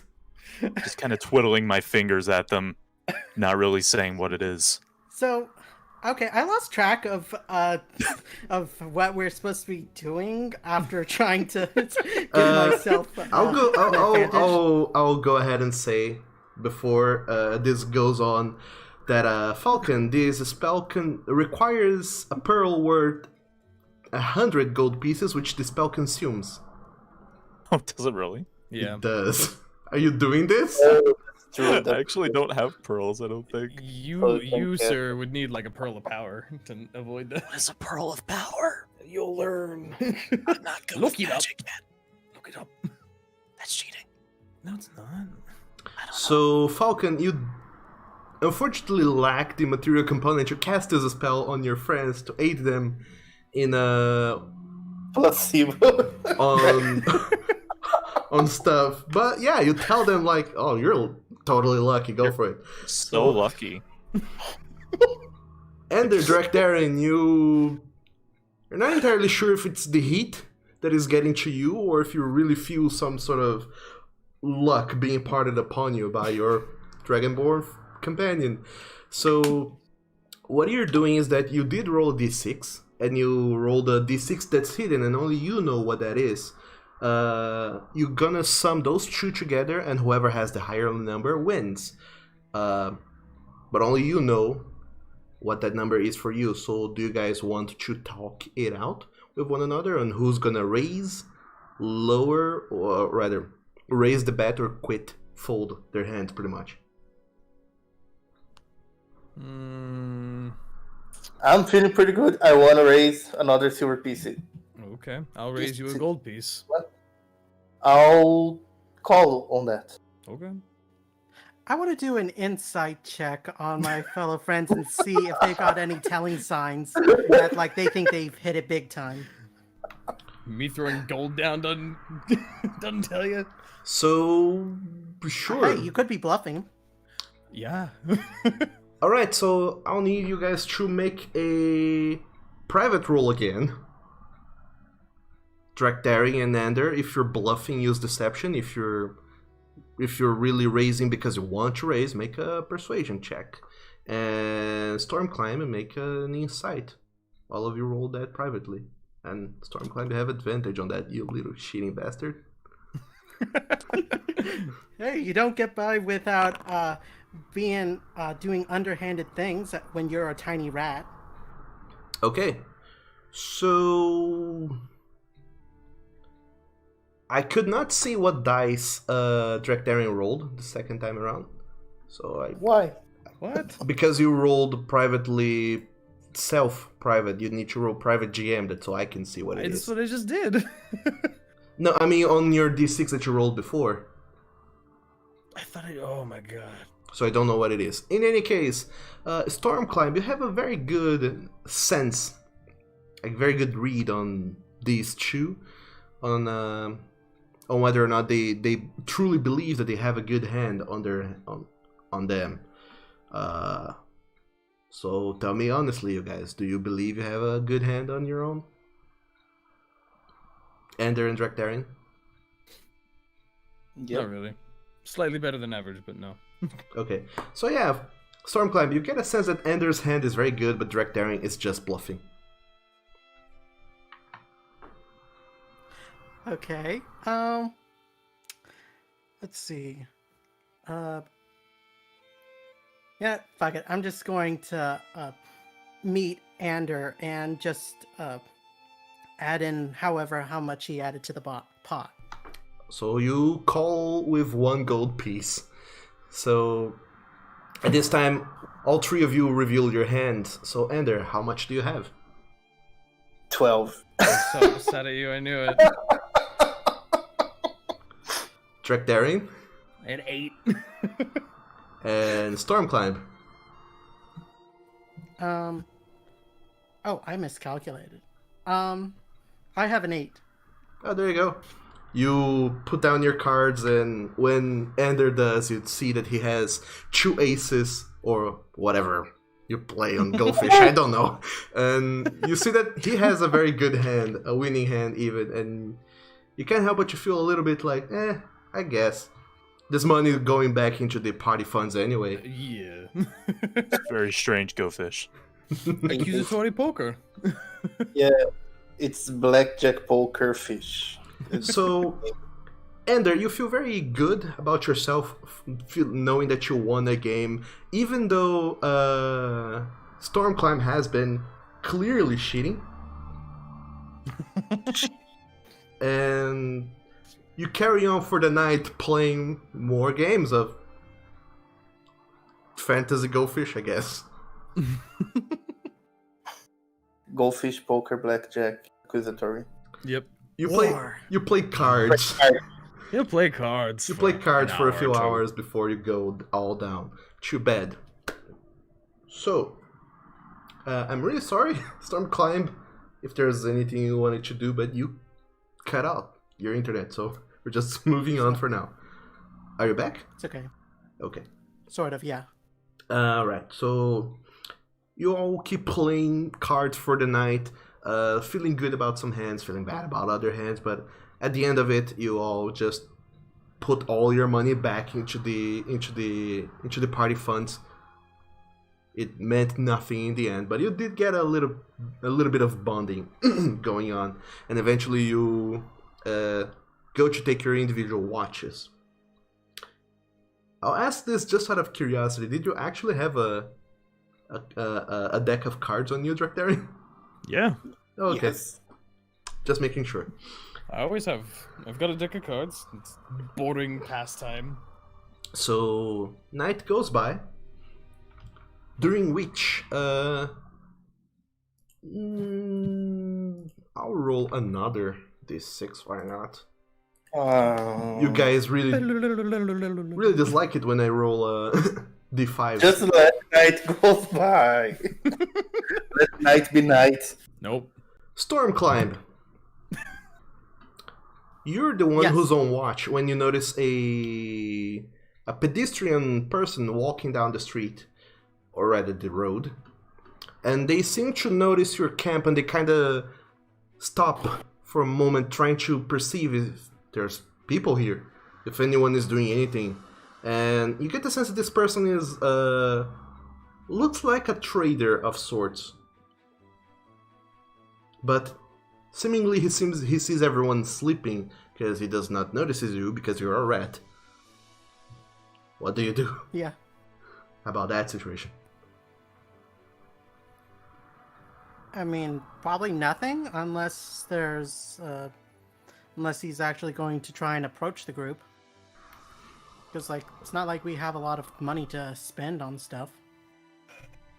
So he looks for a moment, trying to decide if there's anyone asleep or not, and at some moments he just sees movement from Damocles, the horse, and he can't quite well see in the dark this trader, but he decides that either everyone is asleep or whoever is scouting or whoever is keeping watch is out scouting or something and isn't seen, and he decides that if he can't see this person, it's better to just move on. So he just kind of readjusts his bag of shenanigans that he's carrying and keeps traveling down the road and goes by. Oh, you know, out of curiosity, could I do... I want to cast Detect Magic. The guy is far from you guys. He's not like immediately up to you. He's about I want to say like 100 feet away. Oh, let's see. Then, Detect magic is 30. can my Divine Sense even go that far? No, divine sense is 60. I believe. Okay, then I'm probably still not going to do anything. I'm just going to keep watch and see what he does. Okay. He ponders for a moment but decides not to do anything about this group and just walks on along. And Stormclimb, you just stand there watching this guy pick up his wares, whatever it might have been, and just move down along the road. And eventually, he's gone. Out of sight, out of mind, and the rest of the night goes on uneventfully. And morning comes. Bye bye.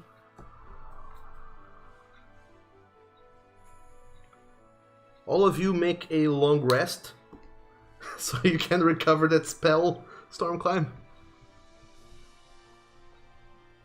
Where's that? Hey, I recovered 0 HP. Yeah, all of you guys are already at Maximum. maximum hit points. You didn't get into any sort of combat for the night, so that's good. So far. So far. And Wait up. Wait a minute. And I imagine you guys just wake up and keep on moving towards the crossing, right? We gotta get to the crossing. I'm so tired of sleeping on the fucking ground. Yeah. Gotta buy some food. I'm so hungry. So the party as a whole consumes yet another ration per person. Are we going to arrive at night? No. You arrive in the mid-afternoon-ish, like 4 in the afternoon. By the way, can I make some more juice? Sure. By the way, the juice you had previously has faded. Okay. Hey, Andrew, you wanna help me make some juice again? Sure.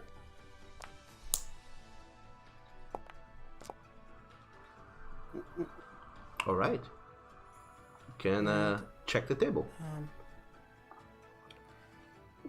As all of you guys travel through yet another scorching hot day of summer. Did anything roll up? My chat log isn't updating for some reason. I think it's my internet again. It didn't. The day is incredibly hot. It's 38 degrees or 100 Fahrenheit. Oh my. And you guys are keeping track of how much water you all have to make sure that you're not dehydrating yourselves as you go along the road. Which brings me to the next question: do all of you have water skins? Yes. Took me a while to get that out, but I did say it. Water skin. Ender, What? do you have water skins? Yeah? Okay. And you do too, right, Falcon? No. Okay. This is the most prepared adventure I've ever seen. Yeah, that's the danger. Good lord. Unless I've forgotten something critical. Yeah. So- Anything that you need to survive. I haven't gotten to shop yet. Are you guys sharing your water with Falcon then? Yes. Despite the fact that he sleeps the entire night, he can have water. By the fact Mm. that in his mouth can just, Ugh. you know. Mm. Like that dried spit. Like, ugh. It's the best, ain't it? You have any spells to like conjure water or something? Conjure water. I can. Do you want to cook something? I got grease. You want grease? Nah. But the thing is that, we were talking about water, so if anything, you could drink grease. Ugh. I mean, you can not fit in the palm of my recommend. hand, and I can make you disappear for a while. And I hold you out two. my rapier. Yeah, go ahead and try that. Alright, you two, come on. It's like 6 in the morning. Jeez. No fighting yet. Mm. Actually, Okay. you would be about the right size for that. But alas, no. No one fights. And you all keep on walking, sharing your food and your water with Falcon as you go along. Which makes it that so your supplies dwindle ever faster. Yeah, it's a good thing we're getting to town today, or else we'd be out of food. Well, then we'd have to forage. Yeah. I hope everyone's proficient at survival. No. So, What's We wisdom? just have to settle for a vegan diet. What's wisdom? so at the end of the afternoon, about 4-ish in the afternoon, all of you guys arrive in the city of the Crossing, which you have been to before, except for you, Falcon. You have never been to this city. The Crossing is a long, elegant bridge that connects the wilderness of the wild side of the world to the settled lands of the Mythosian colonies, denoted by the blue borders. You take a step into this bridge, and after crossing the whole length of it, you get to the other side, crossing the fjord. And once you arrive at the other side, you see plenty of houses. Well, not plenty of houses, but some houses, but mostly off to the sides. But in the main thoroughfare, the road that leads from the bridge, descending the hills of the fjord into places, it's littered with taverns and, well, a tavern and some shops and other nicks and knacks, and most noticeably big towers that seems to be the garrison of the Crossing, which is the only barrier between Redemption and other settled cities and the wilderness.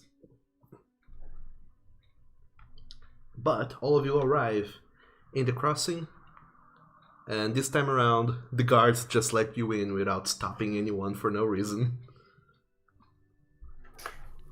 Nice. I mean, they had a reason last time. Yeah, they had a reason. It wasn't for no reason. Yeah, for no reason. They're super prejudiced against skeletal beings. Against undead things that are not okay, generally? You brought a dead thing inside. We brought a dead thing inside. Not the best decision. I mean, he appeared dead, but in my heart, he's still alive. We have very different definitions of alive. And very different definitions of fun, so... So, Fair enough. all of you guys get to the Crossing, and you make your way to your already known establishment, the Dragon's Pride Crossing Inn, the tavern where you have stayed last time, and the most prominent place to stay, and also maybe do a little bit of shopping as you finally find yourselves in civilization again. So, Mismatched Mavericks and Falcon, what are you guys doing? Buy food. Buy more food. Consumables. Yeah, let's pick up some food. I mean, Redemption's like 2 days away, so It's a single day away. Or is it a single day? Yeah. Yeah, it's going downhill. So in 1 day, less than a day, you will be there. Either way, I would like to replenish our team's food supplies. All right. So I'll just go ahead and say that you can refer over to your physical copy of the player's handbook and just write down the items and Ooh, prices. I have that. Yeah, I do too. I keep unbookmarking pages for some reason. So yeah, you buy food, more water. You replenish your water skins / canteens / whatever you have, and what else do you do? Dre, are you getting that from the communal funds and enough for everyone? Well, yeah, because I don't have any money on me. Okay. No, just as so. It's for a if team. I have I'm to gonna, pitch I'm in gonna some buy money. enough so that we have 4 days worth or 3 days worth of rations. Okay, thanks.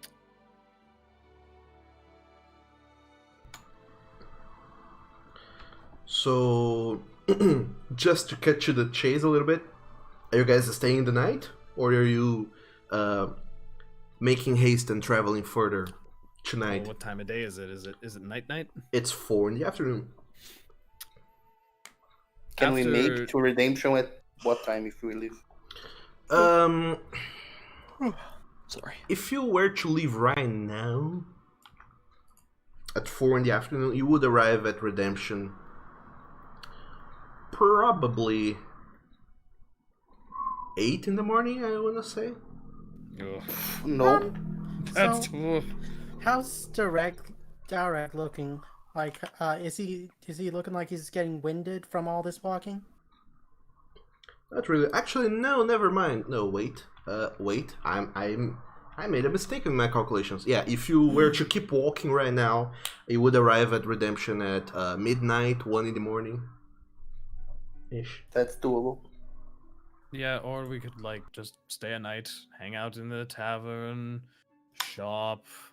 Yeah, let's hang out. Let's go shopping. That girl. sounds much better than being freaking sleepy. All right. Yeah, I agree. I want to specifically just get some shopping done and then go into the tavern and see if there's any interesting folk around. Okay, are you looking for something specific, Drakdari? As far as equipment or people? As people, what sort of people are you looking at? Because there are people, I just need to know exactly what you're looking for. I'm just looking to see if there are, traveling sorts, ones with interesting tales, bards. Make I want to say an investigation check. And roll a 10 at least. Why'd you say that? It turned into a 1! Aw. So upset with myself. Hey, wait, are we going to bed soon? It's 4 in the afternoon, so we will be going to sleep after those. Drakdarian, you're so dulled by all this time you have been on the road, talking to the same people over and over, that as soon as you're in town and get to talk to different people, you just latch to the first stranger that you see and just start talking them up and down and just trying to get everything out of them. And whereas you do not find a bard, you do find a cobbler. Alright. You find a fine gentleman by the name of Brime, who seems to be trying his best at cobbling here in the crossing, because there's travelers coming and going, and who knows, maybe people need their shoes repaired. And he even offered his services to you, but as soon as he does, he looks down and sees that you're walking barefoot with your claws out, and kind of he immediately after offering, he looks down and says like, "Oh, I guess," and then retracts, and you guys just make conversation for a while. But aside from that, you don't. He doesn't seem to be the most interesting personality, but he has talked to some people, the few people that he managed to, people whose shoes he managed to service. Is there anything you want to ask him? Well, more just if there's any weird, like, rumors you've heard around here, like, strange tales or outlandish stories. Aye, sir, there's talk of a folk disappearing by the bridge. They seem to... It's a really awkward sort. People jumping off the bridge, you see, and yet they make a big show of it. What's the thing that they do? They pull out a big boat, get on it, and push it off the side of the bridge. They do that, yeah. It seems ridiculous, but... And yet they do it. I saw it with my both true eyes. and do they die, or are they fine, or... I don't know. I was too far away to see, but I did see them jumping. Or rather, tipping off the side of the bridge. And I haven't heard from them ever since, but I imagine, if they died, someone will find their corpses eventually at the bottom of the orge. That's what you get for jumping off a bridge. Yeah. That's a good story, at least. I might have to look into that. Thank you, friend. And thanks for letting me have a few drinks with you.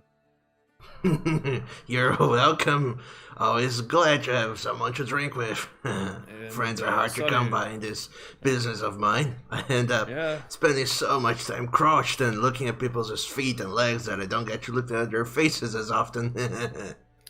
Yeah, well, sorry about not being able to give you business. I don't wear boots or anything, but you know, if I'm in the crossing again and you see me, just say hi. Maybe we'll drink again, eh? I will, I will. And if you ever have any friends in need of a good goblin, tell them to go and visit your old pal Brian. Okay. I'm going to go to bed now. Good meeting you. Good meeting you too. Goodbye. What a That stimulating was- conversation.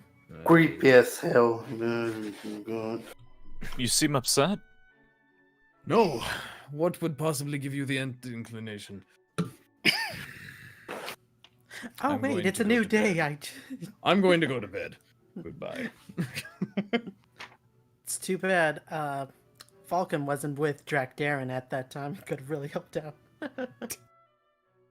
Reverse time on me finding an interesting person. I thought about We it, have to go back. We gotta but go at back, the same Marty. time, I was like, "Oh, a cobbler. I know. I bet was this like, is about feet." I'll take it. It's a 1. Whatever. Well, at least I'm he down. wasn't into feet. You don't know that. We didn't talk that long. I mean, whenever you're back at the crossing, you can always talk up some more with Brian. Yeah, I'll make sure to look him up in the not phone book. Well, at least he has a simple name to remember compared to all the other random names Doug has generated. Oh, Brian, eh? Do you want us to look for somebody for you? I'm just trying to find like interesting shit, man. You know, it's one thing to just walk from here to there killing shit and escorting people, but like I'm supposed to be Beer? making a name for myself. Well, yes, alcohol's good too. Beer's always interesting. Do you want us to find something fancy for you? Someone fancy. If you would like, I've been talking to a shoe guy all evening. He's a nice guy though. I mean, Nice I know guy. you think he's creepy, Ender, but he's nice. As you guys are, I imagine you're down by the tavern having this conversation amongst yourself and drinking beer. Discount 1 gold piece for beer.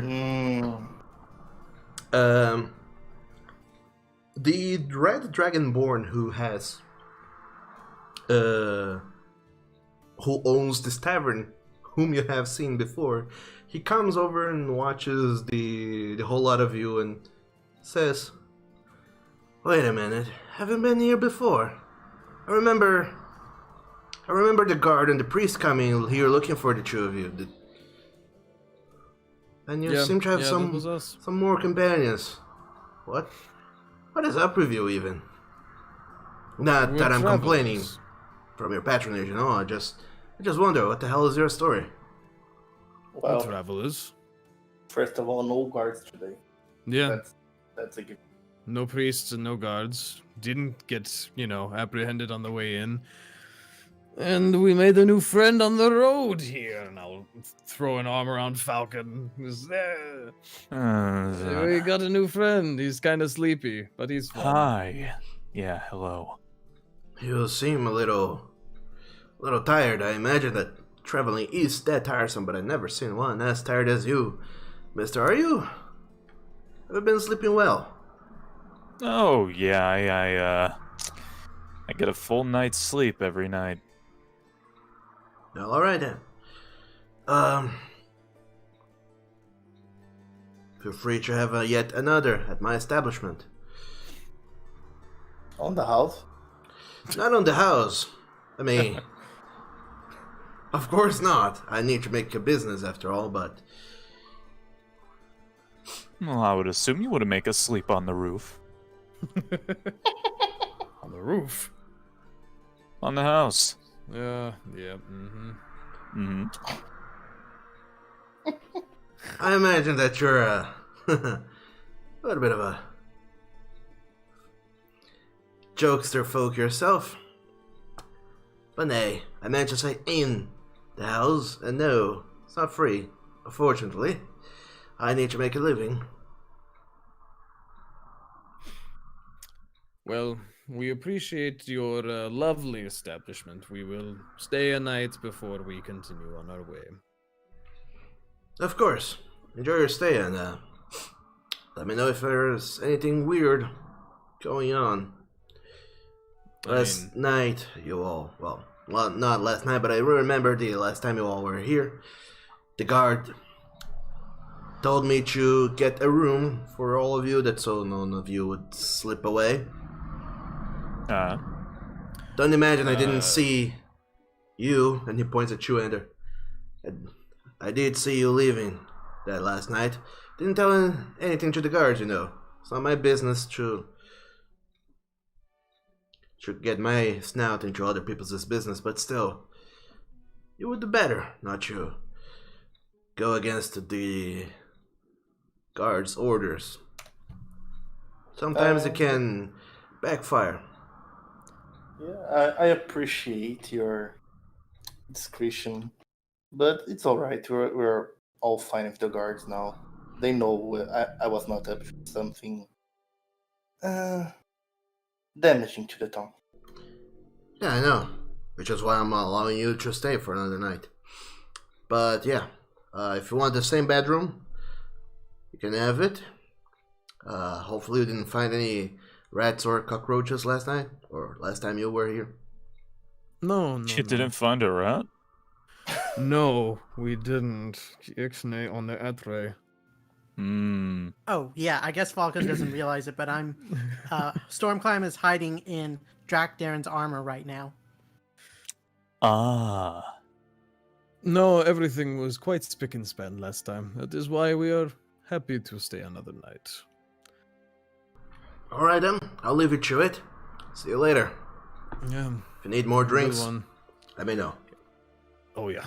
And then Always. he walks away, leaving you guys with your drinks and the remainder of the evening. If there's anything you want to do. I don't even know. I don't have anything to do unless you guys have specific shopping. I just wanted to get us some food and an extra water skin for Falcon, so he had his own. Oh, how kind of you. Yeah.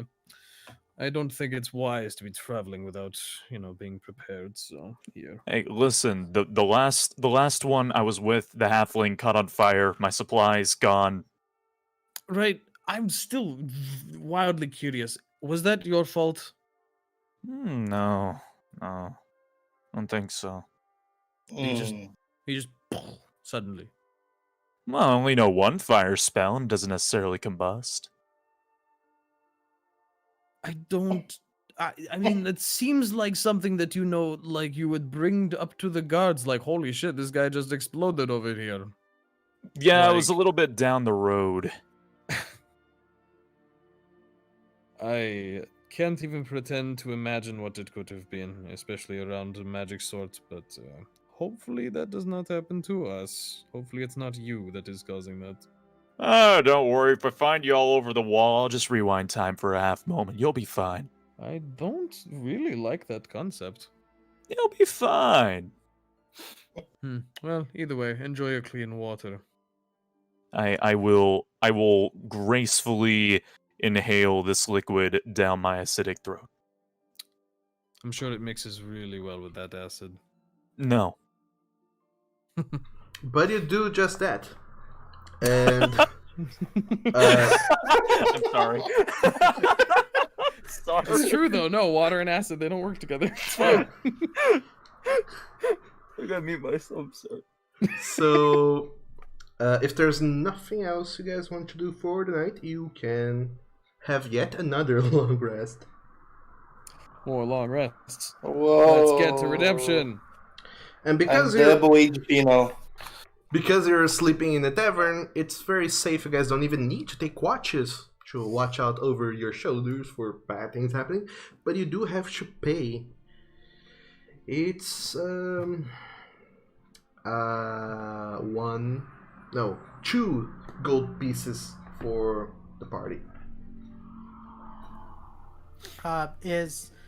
Never mind, Garrett? it's 15 silver pieces because Stormclimb is hiding somewhere, so they don't charge for you, and Derek is paying for his own place at the Stable. Yeah, the stables. I'm good. Laughing fit, confused, done. Stop. So yeah, 15 silver pieces is what you guys spent. So that's 1 gold, 5 silver. And thus, night goes on in yet another very awkward moment where all of you guys are in the same room you were several nights ago. I don't even remember when. About a tender. No, it's been less. Somehow it's been much less. Because you did travel much faster by car because you were traveling at the night. That's true. But yeah, it's been a week, exactly 1 week since you last been at the crossing. Yeah, that sounds about right. Yeah, I did write it down here. You were arrested at the crossing on the 22nd, and now it's the 28th. Got arrested. We Not got arrested. We were in holding. I'd like to phrase it like that. We got apprehended, not arrested. You're all worried about me. You're all worried about me. You've been We in did get a jail? mugshot. We didn't go in You jail. got a what? So, Storm said we climb, weren't- summon we a were in skeleton holding. horse. It's fine. Oh. so once again, all of you guys cram yourselves into the same room, and yet the room looks the same, and yet it looks much smaller. As this time around, when Drakdaring, you try to get down onto the bed, whereas before you kind of awkwardly lay down in diagonal to be able to fit. This time, not even diagonal you seem able to fit. This room is just too small for you somehow. You try to Well, fit this in or is- there, but it just doesn't quite works. And you know that you did lay down in this room before, but it seems to have shrunk in the time since you have last been here. Or you seem to have grown. Uh-huh. Mild shock. Surprise Pikachu face. I guess I'll sleep on the floor. I'm going to have to get used to that. Are you so big? Look, we can talk about it more when we're in Redemption. Again, blood magic. I'm just going to blame it on that. I'm tired. And So, full of alcohol. despite paying for room and bed, you get to the room and you lay your bedroll on the floor, which you do know for a while now, your old trusty bedroll has been getting tighter and tighter for you and barely feeding you in it anymore, but it's been trusty and been with you for long enough. But as you set it down on this room and lay down in your bedroll, you'll notice that your whole lower leg seems to be out of it, and your shoulders with it, they're also touching the ground, and you think to yourself that this doesn't feel right. You need to look into getting a bigger bedroll in the future. As you lay down on the ground looking at your companions who all seem to be laying on their own beds. I'm gonna pitch in and just say, Drake, I can get that sorted for you. Yeah. You know, I also have to make a blanket for me, so it's Oh. alright. Oh, Yeah. why do you need another blanket? Because Be someone cold. threw my blanket in a Oh, yeah. creature, Yeah, but it didn't work. It's still but it got all ripped Covered in off. gugh. did. It did. Oh, The creatures they did try to fight it off, so they clawed at it. Hence why it didn't work. But yeah, as soon as you get to your bedrooms, and there you pull out some of your lengths of fabric from the Yeah, I bag still have some. from the bag of holding. You start to fashion, pretty much seal the edges so it doesn't rip off as easily, and you start to work out a blanket for you, and maybe start to also take some measures to see how much fabric you're gonna need to get to make a new, more functional bedroll for Drakdaring in the future. Yeah, I don't have materials for a bedroll. I guess we need some bedding and stuff. Yeah, Yeah, we can work on that when we're home. you need you will need the fabric itself and also something to put into it, so filling as well. You're gonna need a lot of stuff. Well, he could just make use of the bed that we've got right now. We are not destroying this bedroom. Not when the nice Dragonborn man didn't tell on us the first time. Arrest number 2. I can't believe you got caught, Ender. I thought you were sneaky. Yeah, what's up with that? You're supposed to be the Shadow Man, and I'm doing wild chopping gestures. I don't know. Looks like that dragon is much more shadow than me. Well, let's make sure that doesn't happen again, huh? Should be fine. I'll try. And maybe the next time we have a run-in with the law, we don't go sneaking out at night. I mean, I'm sure it was worth it. We had to. Yeah, we had to. We were I don't know what you guys did. We had, remember, we were summoning Damocles back into a horse form, and I got it right that time. I was asleep that time. Yeah, I guess. Right, quote unquote. Right. Well, if anything, you're big enough now to be a horse, so I guess next time you could pull the cart. I am not pulling your cart. Don't worry, I can, just like in Shadowfell, I can just feed you some sugar cubes. No, we are not. You did Not what? revisiting that. You did what? We went to the Shadowfell. No, not that. Sugar cubes. Yes. Right. So yeah. He was a horsey. I was Oh, no, not. you need not explain yourself. I'm just going to write that down in the list of things I should probably remember in case of oncoming trauma.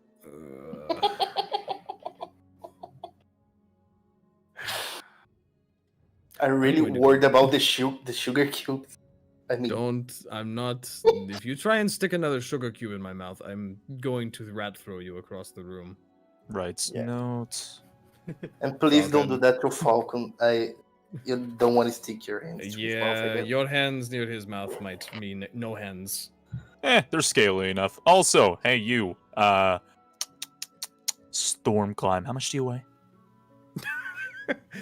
I am... Probably not a let's lot. see, How much of a mule 4 are you? ounces? Plus mithril armor.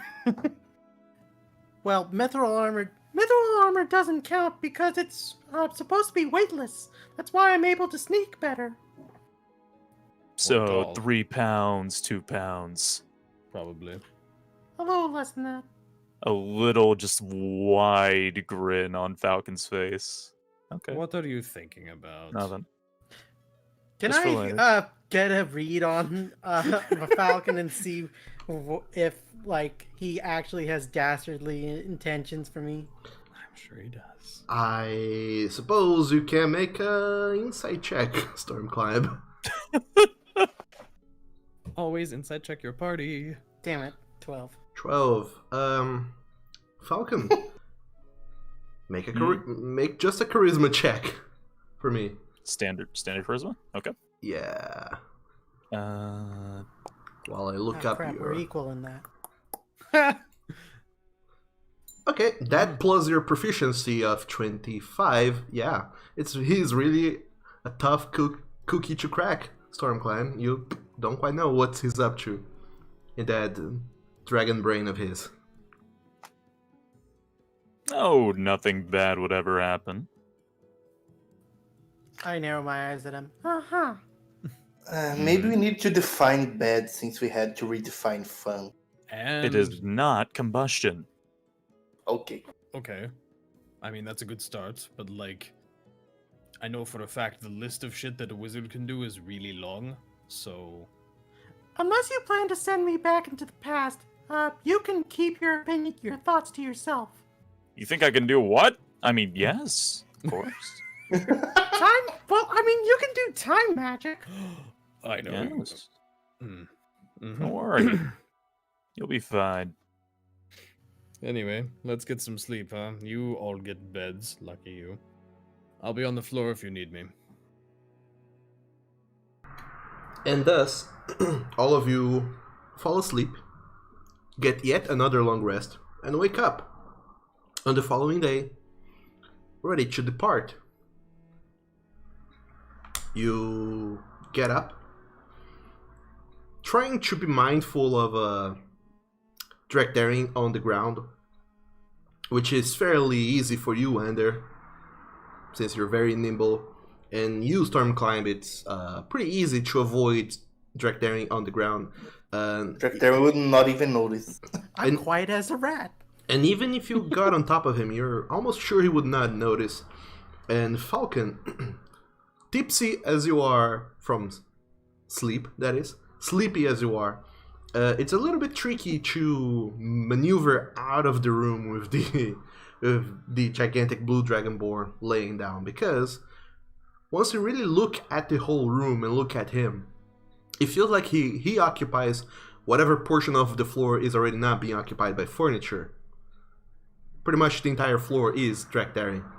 And it really takes an effort out of you to maneuver out of the room without stepping on him. These rooms are too small.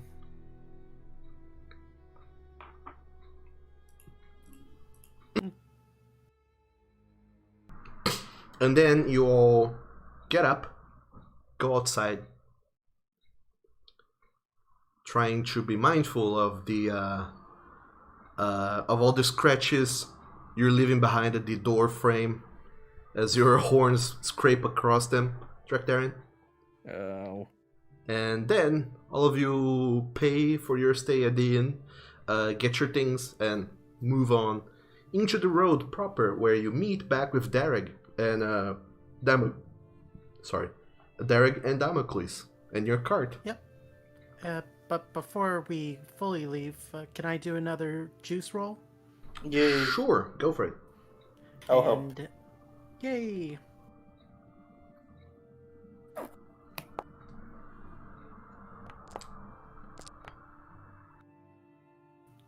Nice.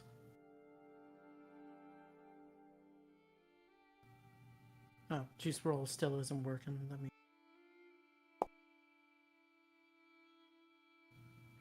Okay.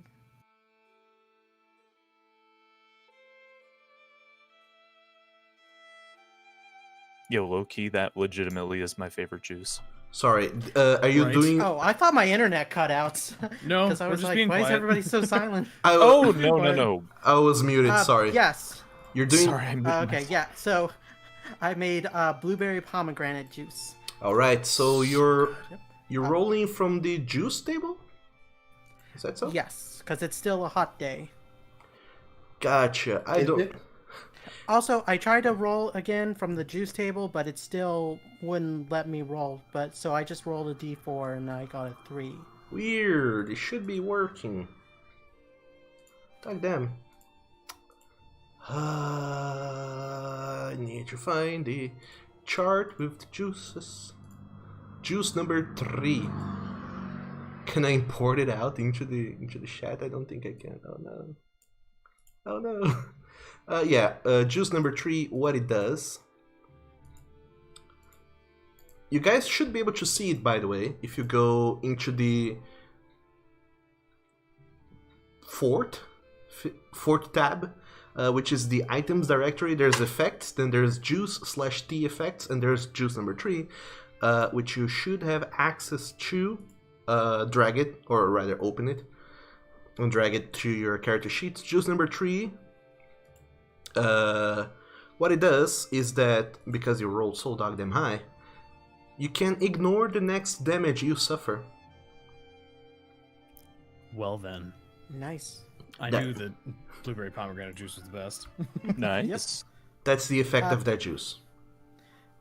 So where can we drag this from? I'm trying to pull up The the juice roll, but it still won't The let me fourth open it. tab, and then you can just Yeah, the fourth open the tab, juice there's T a effects. there's a folder called effects. Inside there's a folder called juiced/T effects, whereupon there's juice 3. Okay, found it. Oh no, it reorganized itself. You can just drag that in from the thing into your character sheets. So you all travel from the crossing back to Redemption, right? Yep, that's the goal. Get Yep. home. Yep. All right, you leave at 7 in the morning. Takes you about 8 hours of travel, -1 because you're going downhill and you're going very fast, goddamn. So yeah, you arrive at Redemption at about, I want to say, yeah, you arrive at like 2 in the afternoon-ish.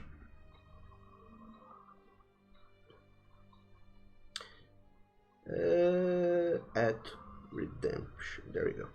So yeah, all of you arrive back into the glorious city of Redemption, where you have been to more than a week ago. You barely even you can't even imagine. You could not have imagined yourselves feeling nostalgic and missing the city of Redemption. But once you're back here, seeing so many familiar sights fuel you guys with emotions and with a sense of security and happiness, knowing that you're back to a place you're familiar with and a safe place, so to speak.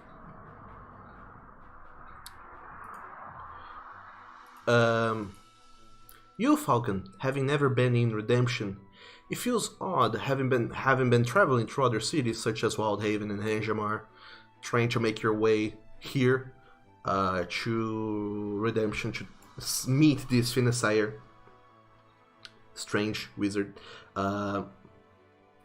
This is the first city you come in ever, in these wildlands that has walls. As soon as you cross the walls, you notice that the city is well organized. There's plenty of people just walking around, minding their own business, going back and forth and doing whatever. And everyone just seems to have this sense of abandon to all worries. Anything that is outside the walls does not concern them in the least, as you all approach into the security of Redemption. Welcome back. It's nice to be home. Well, home, quote unquote. Quote unquote. More like home base, really. No. And this is where we all met. Okay, so first order Finn? of business, stop by the guild. Really? Well, it's on our way into town. Okay. Yeah. Actually, the guild is before the town itself. So yeah, the guild would be your first stop if you were to come from the crossing. So you go. What do you want to do first, Ander? You seem apprehensive.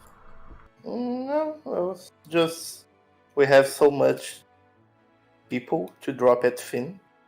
Maybe we could just keep guild for now and go to Finn. All right. Let these gentlemen have their lives going on. I guess we have been dragging Derek around for many days now. And Falcon. And Falcon, yes. All right, yeah. Alright. Let's go see Finn. I'll keep this spooky necklace on me for now. Okay, Off to the Bent and Tent Arcane Emporium. living dangerously. It's spreading. All of you guys make your way into the city proper, crossing the walls, and then you just keep on the main thoroughfare, passing by the Church of Gaffador, the tavern whose name I know. It is called You knew the Cabaret? Do you? Ancient Dragon Tavern. Ah. That is right by the entrance. Next to the orphanage, where you see a very familiar-looking fox girl just with her arms crossed, hanging out in front of the orphanage walls, just looking at people going back and forth, and she notices the trio who's gotten 2 new companions, and she just eyes all of you going by. New people to scan. Oh I'm my gonna god. give her eye daggers in return. Just what are you looking at? Don't look at us.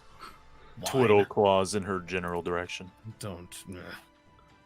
And as you walk by her, just kind of shooting glances at her, you see the little fox girl whine, just cross her arms in an offensive motion towards all of you, and keeps to her business, as the other kids just kind of keep playing around, chasing balls and after such things.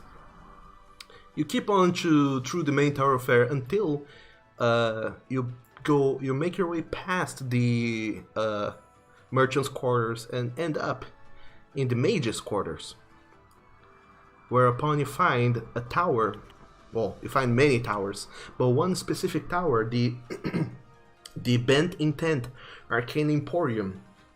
Whereupon you immediately knock on the door. Or do you? What do you do?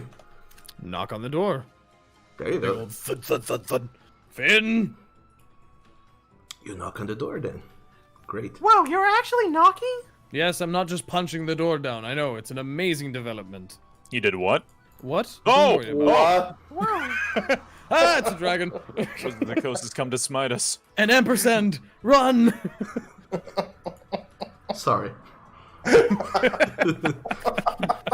So dangerous. I had Roll blinked at the, initiative. I blinked at the exact Some moment of that them are- happened, so for me it was nothing something. So you knock at the doors of the Bent in Taint Arcane Emporium, and you make your as you arrive, the door opens, and you see on the inside your oh shit, I did not add a city playlist. I guess I'll play the tavern playlist. Why not? We see shit? You see, oh shit. You Nasty. open up and immediately on top of one of the chairs there's an owl that just sits there, and as soon as you open the door, the owl shoots a glance towards the door and sees all three of you familiar faces coming in with more faces, and the owl once again just starts bobbing up and down in place and saying, they're back, they're back, they're back, and they have more, they have organized, they have unionized, and now they have grown, they are starting an emporium, thieves, all of them, thieves, and it just flies away. Beaker. You're quite right. We did unionize a bit. We didn't, what? No. No? Don't, please Sorry. don't. That's not, we're not trying to promote more Beaker at wages. all. No. Oh my god, both of you. Finn, get down here, please. We're out here, wherever you are, jeez. And eventually you see coming down the stairs the Furbolg with the owl perched on his shoulder, who seems concerned as soon as he hears all the shouting going on, and he just walks down the steps and sees all five of you now, and he just smiles warmly and spreads his hands, as you have seen him do multiple times, pretty much every single time since I have walked into his shop. Ah, friends, you are all have returned. With new faces, I see. Is that... Oh, Derek, it's been so long since I have last seen you. Your face seems changed. You always look so somber. Come on, cheer up a little bit and smile, my man. And who's your new friend, the Dragonborn? We found this one, kind of on our way to get your friend Darag here. He said he wanted to see you, so we brought him along. Why don't you introduce yourself? Oh, yes, hi, I'm Falcon, the sleep-deprived, dragon man. Oh, the one I sent the letters to. That's quite nice to see you finally making your way over here. Yeah, it It's- took me a while. There was a accident. I noticed. I thought you were not coming anymore, but I'm glad to see you are here and in one piece. Although, well, I was gonna ask where's the little one, but I imagine that it's probably off at some bar or something. Anyway, so you're all returned, and I didn't think you would come back with such a large party. We have quite a lot to discuss. Derek, as you remember, a long time ago I offered you the position to be my assistant. Unfortunately, my previous assistant has encountered some problems, and I have a vacancy if you're looking to fill it. And you, Falcon, our letters did intrigue me. There's these time manipulation magics you claim to have or suffer from, I'm very intrigued by that, and I would like to run some experiments, and especially something that I imagine that may be possible to do. Well, none of you remember my previous assistant, Faye. Well, you do, Derek. Actually, all of you remember Faye. Except for I you. remember. Except for our new friend, I'm afraid. Faye, she's... Well... I have not had any luck trying to locate Faye, and I'm afraid that she's using tactics that she knows that I possess to try and evade me, which is certainly what I would do if I were in her position. So my idea, hear me out, is to try, for now at least, and use your time manipulation magic, Falcon, aided by some other magic of my own disposal and other powers which I have come to acquire, to try and, well, get the drop on her before she got her drop on me. And I'll leave it at that. We have much to discuss, but unfortunately I need to talk with Derek here. There's... Oh, where am I? Are you back? Were you gone? Oh yeah, I disconnected for a second. I'm so sorry. Oh, Oh, that's unfortunate. because it was all conversation directed at you. The moment I heard the word time, everything just went. Oh Don't worry, it was only for like 30 seconds. Can we just chalk that up to like fading in and out for a second? He Your own falls magic asleep a lot. just- He falls asleep a lot. Your own- It's either that or you got time displaced by your own magic. So, Falcon, you just realized that Finn is in front of you, just snapping his fingers in front of your eyes, trying to get your attention. Once he sees that you're awake, he says, "Oh, there you are. Weird, I did read in your letters, as you explained this whole phenomenon, but I didn't think it was this bad. Do you need me to go over again what I just explained?" Yeah, if you don't mind. My previous assistant, Faye, she got the drop on me. And other such things I would prefer to not discuss so openly, but I was imagining that maybe if I were to use my own magical abilities and other power I have acquired, I could use your assistance in manipulating time that so I can get the drop on her before she gets the drop on me, as it were. I would be more than happy to help.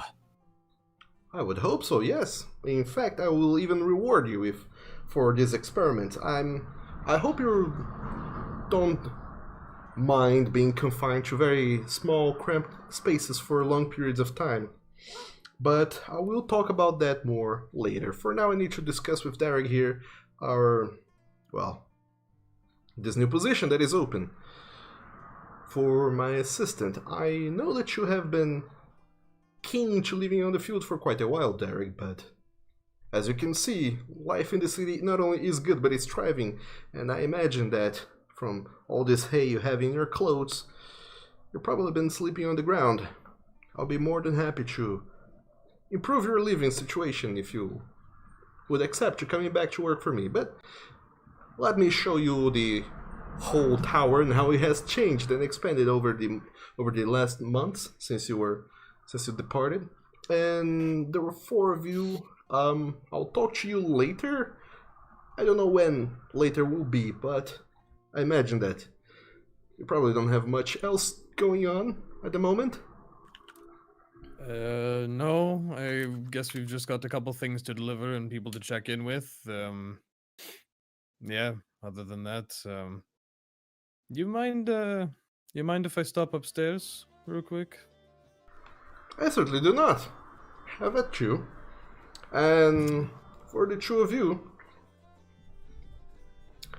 Ender was it, and Stormclimb. Yep. How did you like my surprise once you made it to Hanjamar? I find it lovely.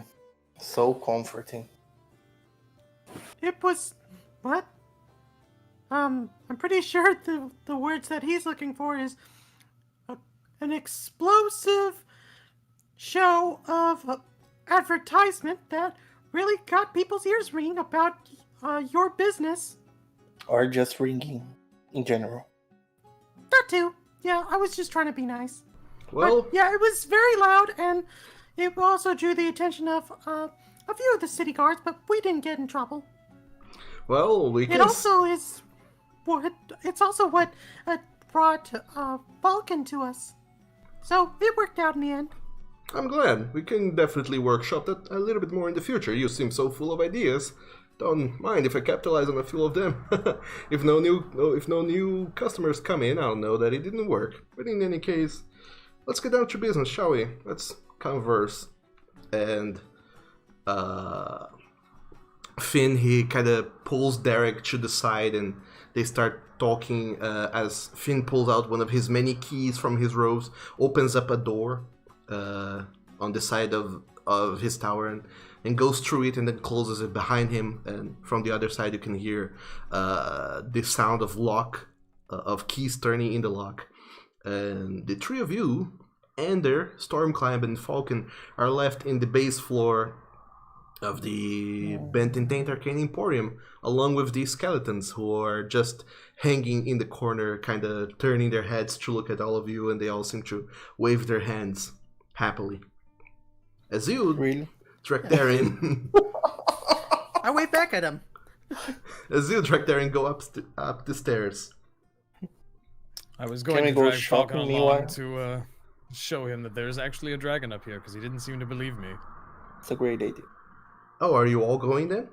Oh, I just No. want to yank Falcon up. Hey, come here for a second there.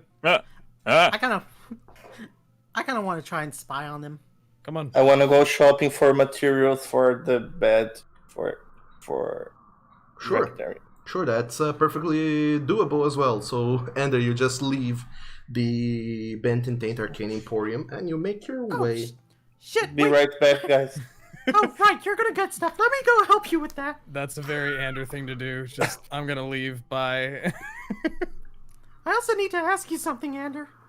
Okay, let's tag along. So, Stormclimb and Ender, the two of you, leave the Bent and Taint Arcane Emporium and make your way back to the Merchant's Quarter to find the Threadbare.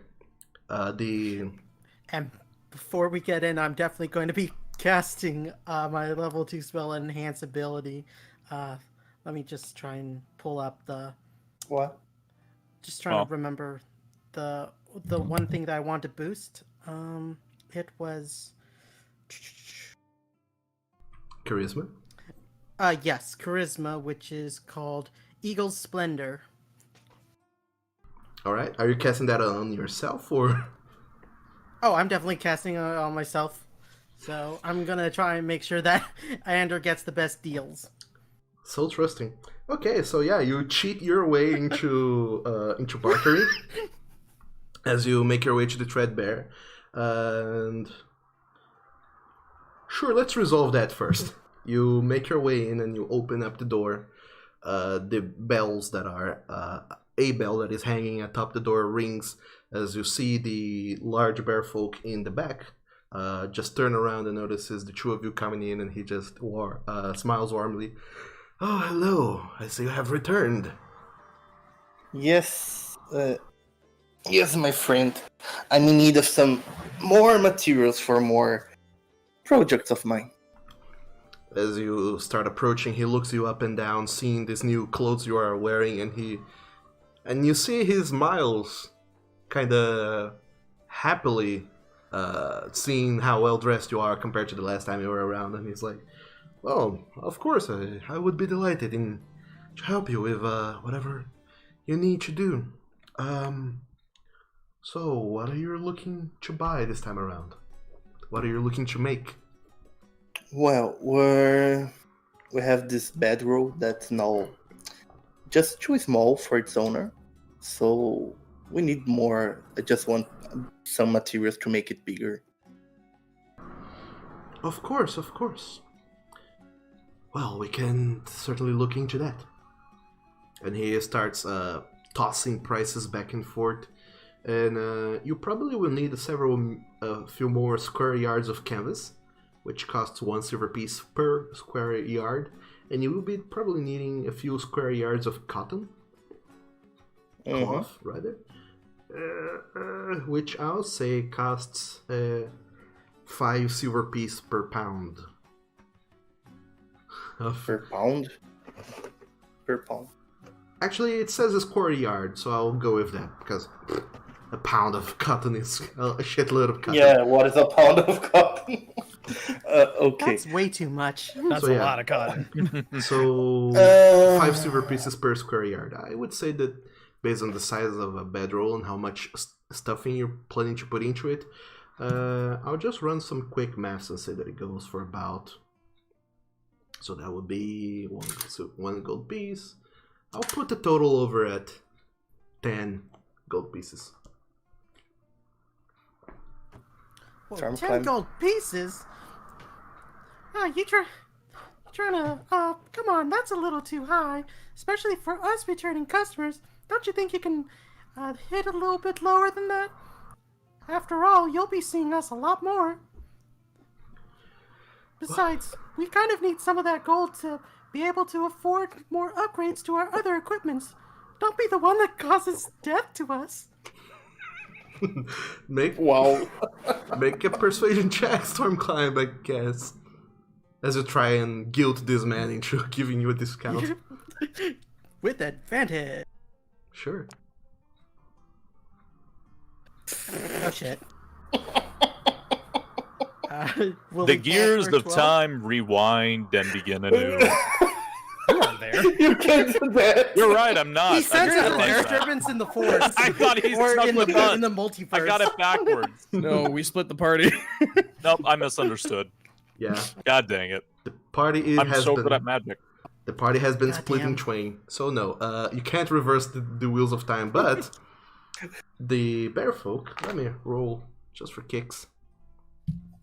See how much this man gets on his roll. Which contest that? Damn it! Yeah, he looks down at you. Well, up, down, I don't know. He looks at you, Stormclimb, and I'm on. and he thinks for a moment and says, "Well, I certainly would not like to see you die, because my prices are a little bit steep, but I would also not like to diminish my prices. And I'm equally sure that you would not like to see me starve, me and my family." That reverse card. Got him. He pulled a reverse Uno on me. Ah! How can I fight against that with power? He's pulled the greatest guilt card on me, his family. You've set off my trap card. I hear a goody two shoes in the distance. Yeah, the dice have betrayed me, even when putting it towards my advantage. So you're paying 10 gold pieces? Yep. I only have 5 in my pocket. God damn it. I forget things cost money. Okay, Only have so 5 gold? how much silver do you have? 13. Okay, I got something in my pocket. I just need to find out where the money is located on this character sheet. It's By which I mean my wallet. It's at the bottom right in your inventory. Inventory. yeah. You should have 47 silver pieces, Stormclimb. At the very bottom, it says. Nope. Inventory Is tab. it inventory? I'm in attributes. Sorry. Yeah. Okay. I see it. Yes, I have 47 silver, so I can only donate about 4 gold. 37 is enough. Yeah. Unlike Call of Cthulhu, money is not an attribute. So, That's true. yeah, that brings you to a total of 10 gold pieces, converting all your silver together. Yep. And now I'm poor. I He's can apply naturally- for government aid or something like that. He wins this day. Thank you very much, my fine gentleman. Thank you for your patronage, and I indeed do hope to see you come back again in the future. I'm sure we will have much more to discuss. If you do indeed not fall in battle, I'll even let you know how my family is doing. Sure. So eager to hear that. Thank you very much. You're And welcome. I'm leaving. There you go. So, Ender, one more thing I was wondering, the one thing I wanted to ask you about was, did you happen to make write down a recording of all the things Derek said about his vision? Because I just realized that might be something, if his visions are actually true, then that might be something the guild would want to know. I don't know. I actually don't. I didn't write that down. I found it just a bit too crazy. Yeah, it was like very disoriented, and since he couldn't really give us a time, you know, a due date for when apparently hell was supposed to break loose, I guess it wouldn't really be useful, huh? To be completely honest, I think Anthony might have the same visions.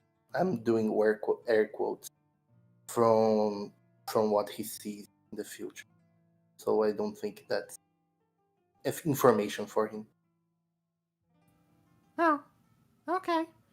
We'll just accept that for now. Yeah, okay. I guess it's of no consequence lost. Yeah. Yep. And then the two of you make your way back to the Bent and Taint Arcane Emporium to meet back with Drekdari and Falcon, who, in the meanwhile, have been going up the stairs from the base floor into the first floor, because we're going by non-American. European floor standards. Yeah, non-American floor standards, as it is. So you go to the first floor, where you see upon entering that there's the usual pile of goodies and treasures that have been stockpiled over there is gone.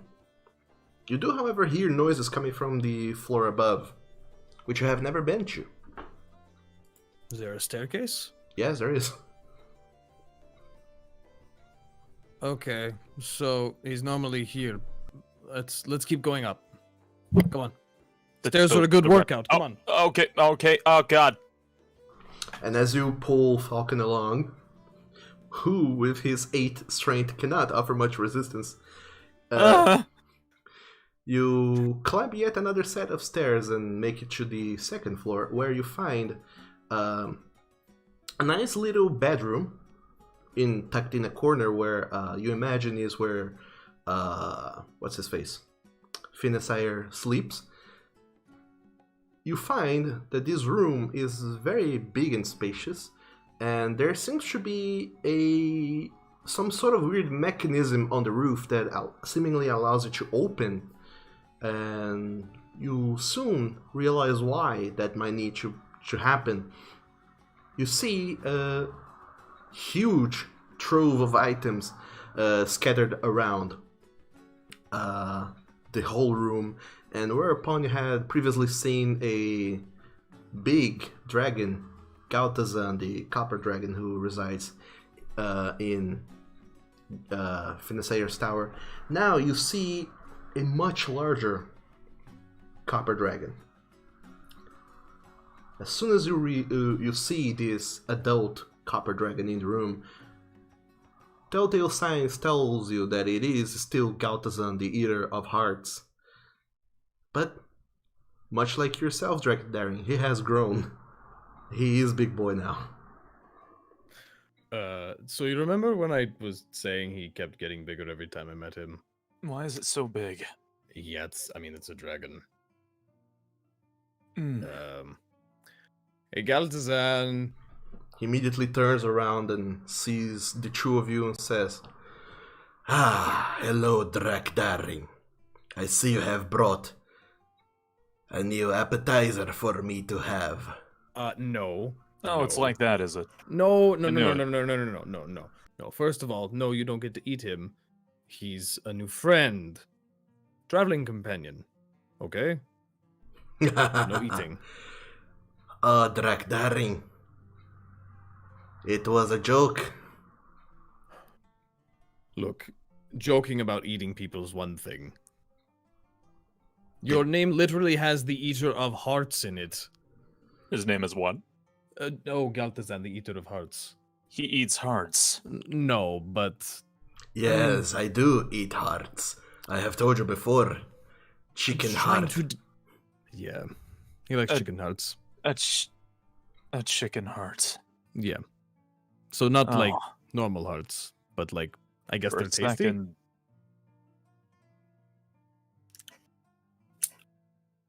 So, Drakdaring, I see that you have also grown in your travels. Yeah, about that. Is it supposed to like stop or like cap out? Like, do you know what this whole thing is supposed to be doing? I have no idea, Drakdaring. It is an experiment, after all. Right. Just making sure you weren't pulling the wool over me, you know. If I fully Pranking me with one knew, of your jokes. if I fully knew what it did, I imagine there would be many more Dragonborn making their way over here and trying to take part of this experiment. But yet, no, you are the only one so far, which is You good. willingly did this. Yeah. Why is that concerning? No, just a little. And seeing as you have not yet dropped dead, I would say that it is indeed quite good. Yeah, I think if we're going on a scale of I'm not dead or I am dead, I'm not dead, and that's good, sure. Okay. I just, mostly this was to prove to this one here that you were real and that this man does have a freaking dragon in his house. Oh, he also tells jokes, this Falcon. He's a very funny guy. I figured you would like him. No. Well, personally, I'm more impressed that he has the room to fit a dragon in said house.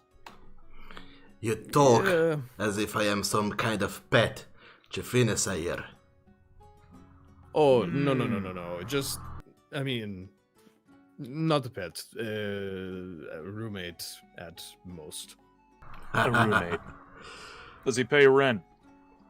I mean, look at the amount of shit he's got. I don't know if he has to, really. And you got all that how? I collect gifts. Travelers Yes. come and visit me and they offer me with treasures from the earth. Little trinkets and baubles. Sometimes gemstones.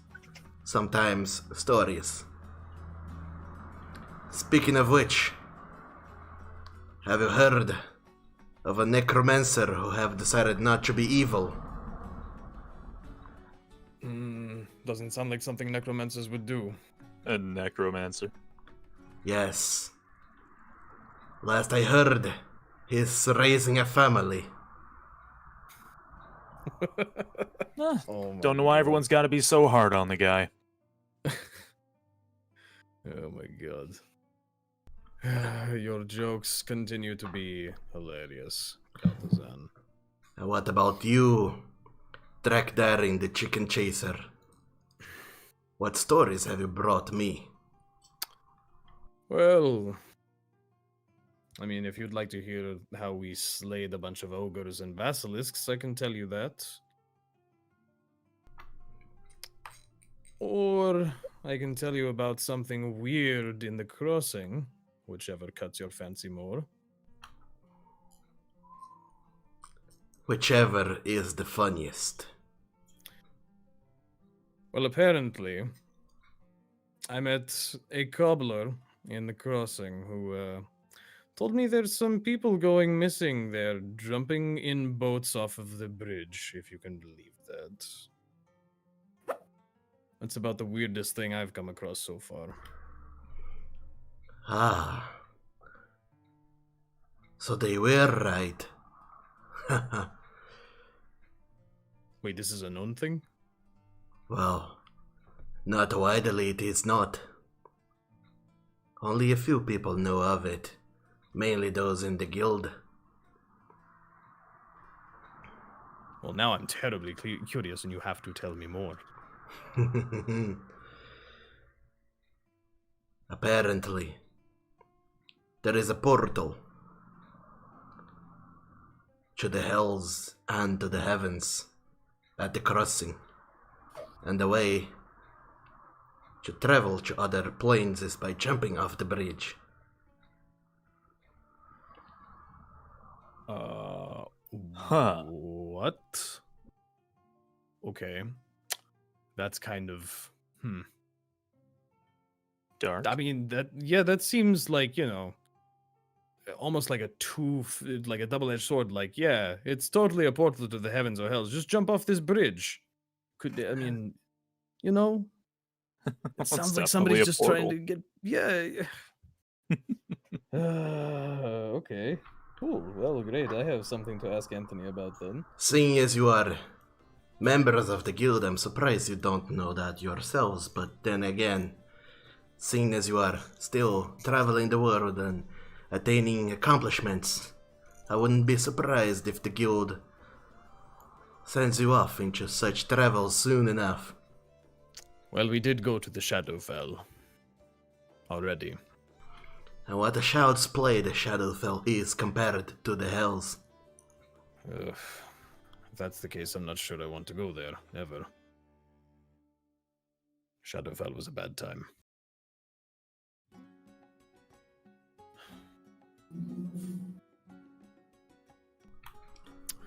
Well, I just wanted to stop by, A, to prove that, B, talk to you. Good to see you, Galtazan. Glad to see you. Do you, ever leave the tower? I am planning to. Is that what the weird thing on the roof is for? Yes. Okay. I have heard many tales from travelers and bards, but I have yet to see the world. It is a wide place, or so I hear. Many places to go, many people to meet. People who will not come here. So I should go and seek them myself. I see. And you're sure that people at large are just going to be okay with a dragon showing up? I mean, dragons haven't been a thing in ages. You were all myth before I even met you. Fortunately, Finn has taught me several things. And you see as Galtazan starts approaching the two of you, and his gigantic shape dwarfs your two, even yours, Rectarian. He's freakishly tall. He's 15 foot high-ish, Sheesh. give or take some. And as he approaches the two of you, he seems to make some sort of quick incantation, and his form just warps and shifts and shrinks into that of a furbolg. And he stands in front of the two of you. And although he does not look too dissimilar from Finasair himself, you see that this furbolg that Galtazan has turned into has blonde, dark blonde-ish colored hair and fur-ish, and several golden bangles dangling out of his arms, and jewelry on his hair, which is braided in many places with all sorts of little trinkets here and there. And he just appears in this new form before you. This is how I'll travel the world, showing everyone, well, hearing everyone's tales and stories without really scaring them off. Huh. That's a pretty So good trick. you're an illusionist. I am not an illusionist. Dragons, true dragons, have innate magical powers. We just need to learn how to tap into them. Which I have. Innate magical powers, huh? And what other sorts of things can you do, huh? What other sorts of innate magic do you know? I'm just curious at this point. Oh, Drakdarin, that will be telling. Oh, you're keeping secrets now. I thought we were such good friends. We are. Maybe I'll trade those secrets for more stories. I'll see what I can drum up. And, just as a note, Chicken Chaser, the same guy gave me a different title. Come on, man. I know. Cerulean Defender. Yeah. Although it sounds much more impressive, it does not sound nearly as funny as Chicken Chaser. Especially when said aloud in front of such nice company. Yeah. Did you collect the hearts? No, not necessarily. That was something else from a festival from outside of town. Now, why are you kicking birds? I was not kicking any birds. I was grabbing them, picking them up. It was a contest. With there your was a feet? title on the line. No, with my hands.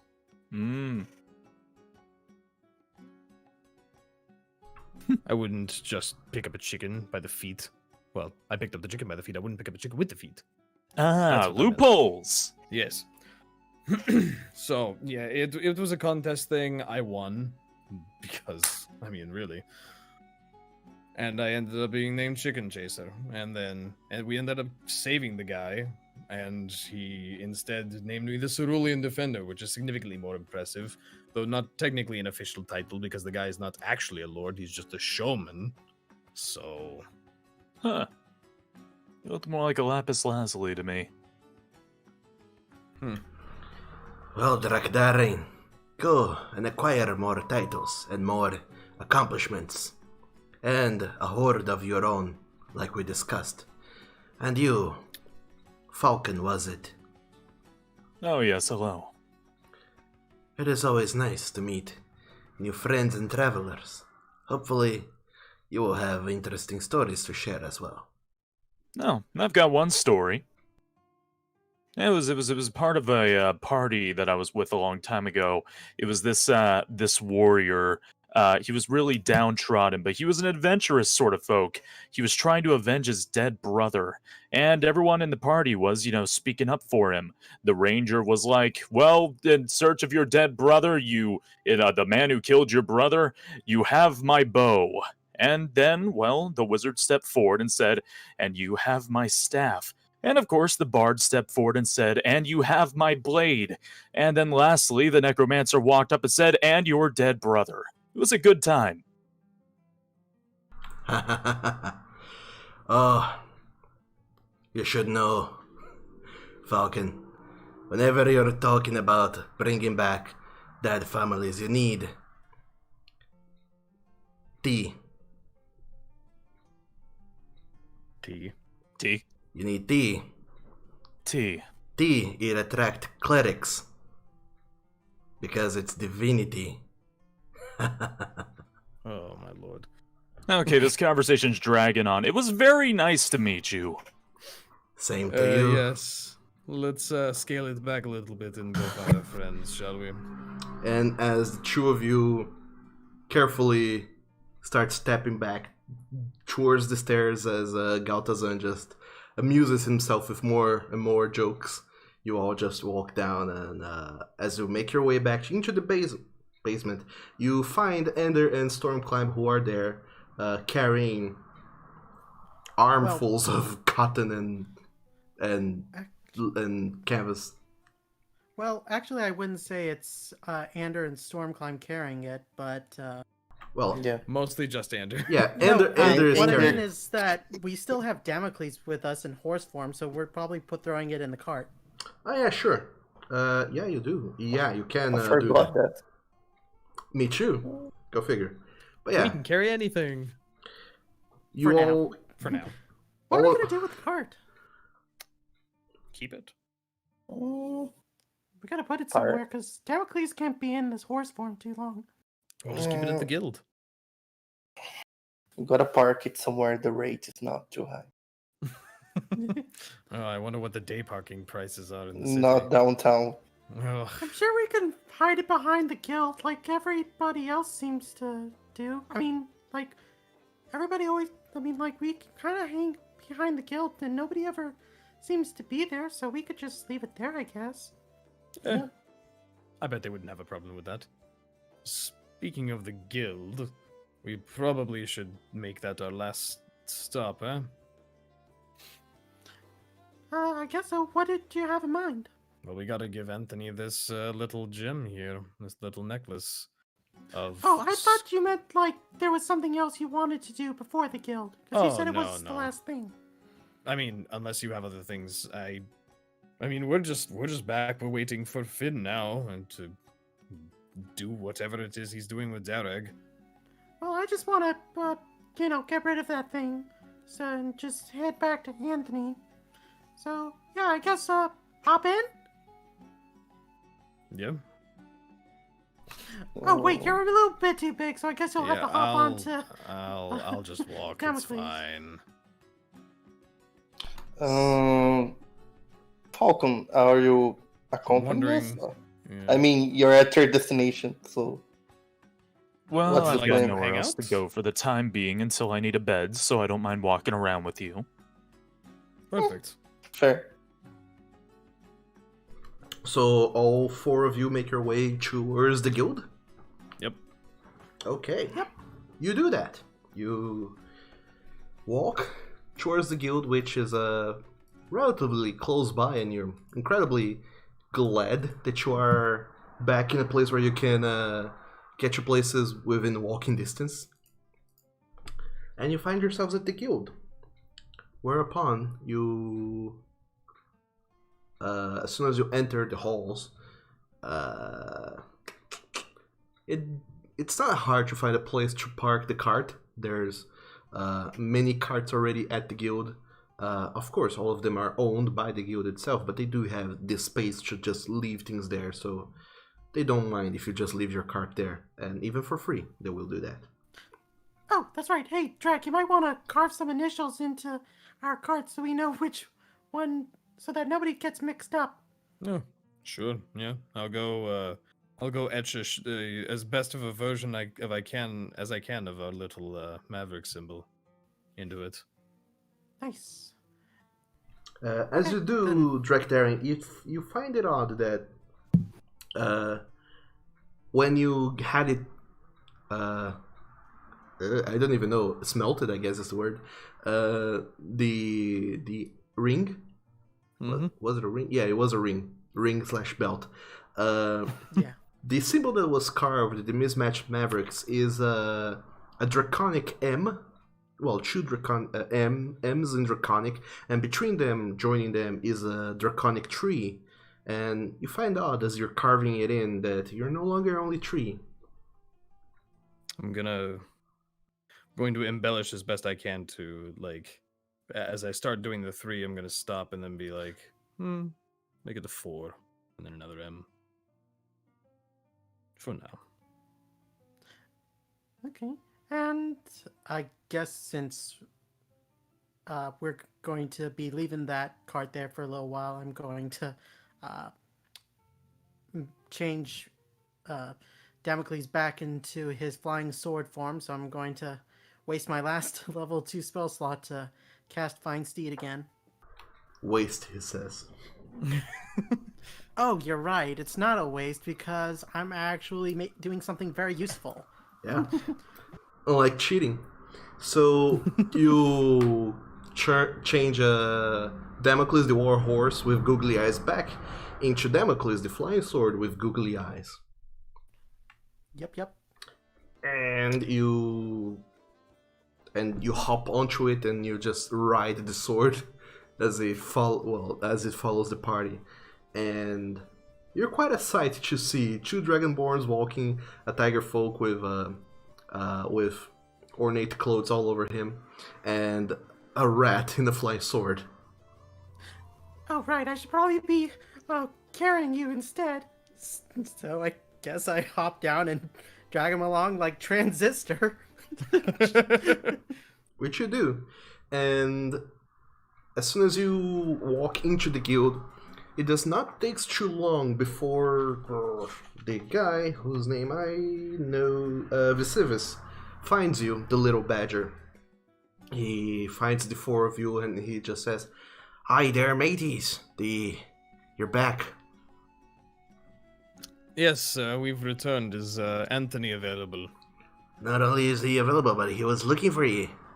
Apparently has very pressing information for the whole lot of you. Well, let's waste no time. Lead us to him then. I have better things to do and you know the way. Go on, off with you. I was really hoping it'd be like all official and shit, but yeah, sure. Let's go. And I'll kind of give like Falcon like the semi tour of the guild as we're going, as much as I know. So Falcon, what you see coming in is a hall of sorts. It's not too broad, but you can see that right away, looking at your right, you see a door with glass panels that seems to lead into some sort of infirmary slash herbalism sort of area. To the left, it seems to lead into a mass hall of sorts, and in the center, in the back, there's a staircase that goes up into a second floor of the guild, and behind the staircase on both sides there's just large portals, doors, passages, whatever. There's no doors there, there's just passages. And they seem to lead into the back, which is where bedrooms are. And you can see rows and rows of doors for little tiny bedrooms where most of the guild folk sleep and stay. And you imagine that at the back there should be some sort of door that leads into the yard where people practice their trade of adventuring. But you do go upstairs and you find several mini offices upstairs.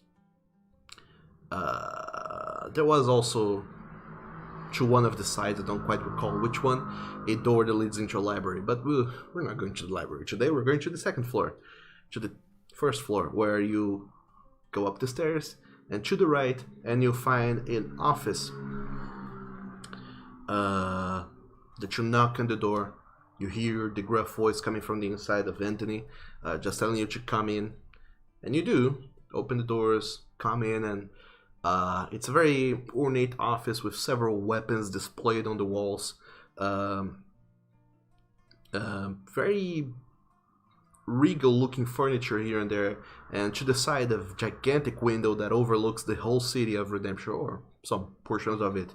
But still, it's quite a nice view that Anthony, the Tiger Folk leader of the Adventurers Guild, has got in his office. And as soon as he sees all four of you coming in, he immediately nods and says, "Ah, you're all back." Yeah, we heard you wanted to we're see all us. front now. It's roomy here. We made a new Oh, friend along the right. way. We'd like you to meet Falcon. He's a wizard. Hi, I'm a wizard named Falcon. So I see. Is We heard you're looking for us. this Falcon a new companion of yours? Yes. I think so. I mean, like, he's following us. Are He's you with us. Falcon? Wait, are you? Well, Drac did make that Actually, number 4, so yeah. I Actually, guess you here's. are part of the group now? You made a Here, what? Do you want to make it official? We're technically part of a group. Do you want to hang out with us for a while? I'm got here anything else mostly to do? for. I'm here mostly for the Finistère guy. To be very honest with you. It's fair. So for now, I he's mean, with all of us. us were. Yeah. Now Do I look get a where we are. bed?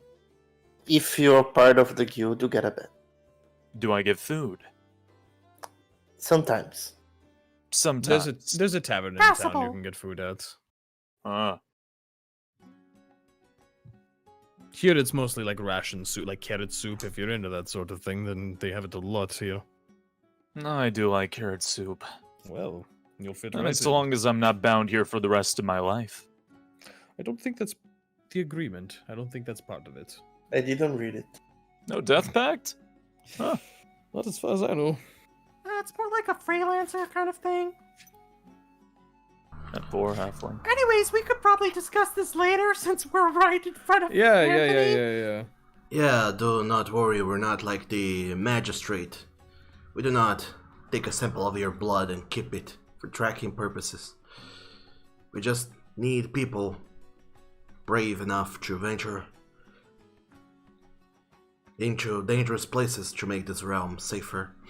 Speaking of which, if you are indeed part of this group, welcome to the guild.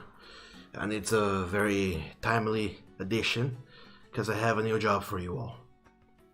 Oh boy. Awesome. And Do we can tell. vouch for Vulcan because, well, you may not be able to smell fiend on him, but he does have some ogre and basilisk on him. He helped us fight those things.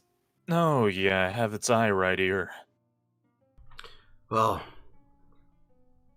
regardless of having fought fiends or not, where you're going, that sort of knowledge won't be as helpful. It will probably not be helpful at all.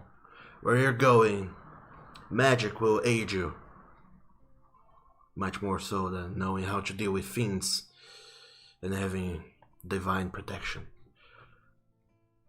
I have talked to Corin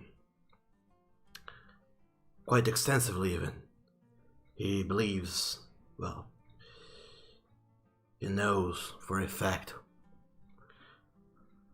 Vane's plans. Like we all know, Vane is after a very powerful artifact which we possess.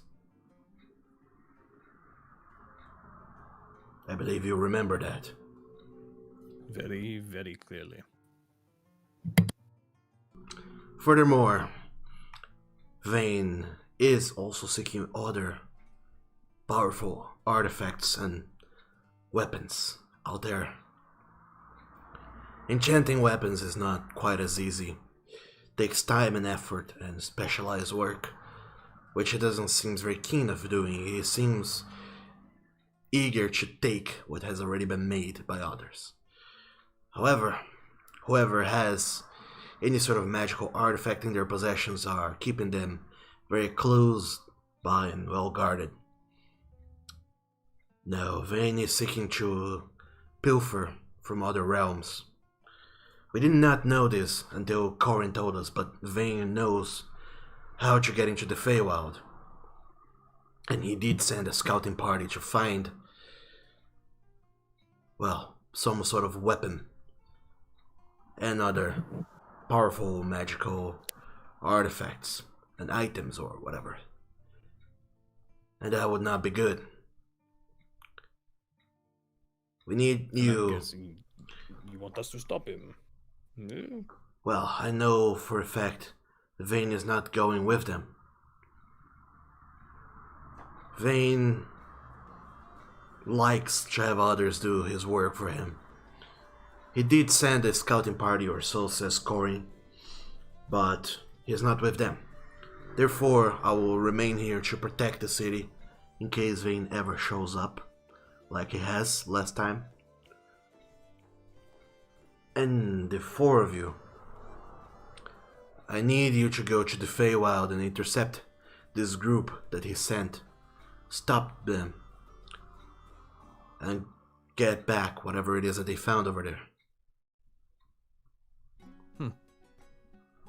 Sounds pretty straightforward to me. Okay. You got any intel about the Feywild? Unfortunately, the only intel we have is from one of the other adventuring groups here at the guild. They went into the Feywild, but they did not fully chart it. It's still mostly unknown and dangerous as it is. You will be going to uncharted territory. Looks like a job. Okay. Well, looks like we're doing some scouting mission as well. Charting. Yep. By the way, oh right. Before we get into more charting business, we also have to bring up another thing with the magical item stuff you mentioned. What was it? Symphodine? Sphilodon. Drac, do you want to do the thing? Oh yeah, I'll pull out the necklace and just show it to him.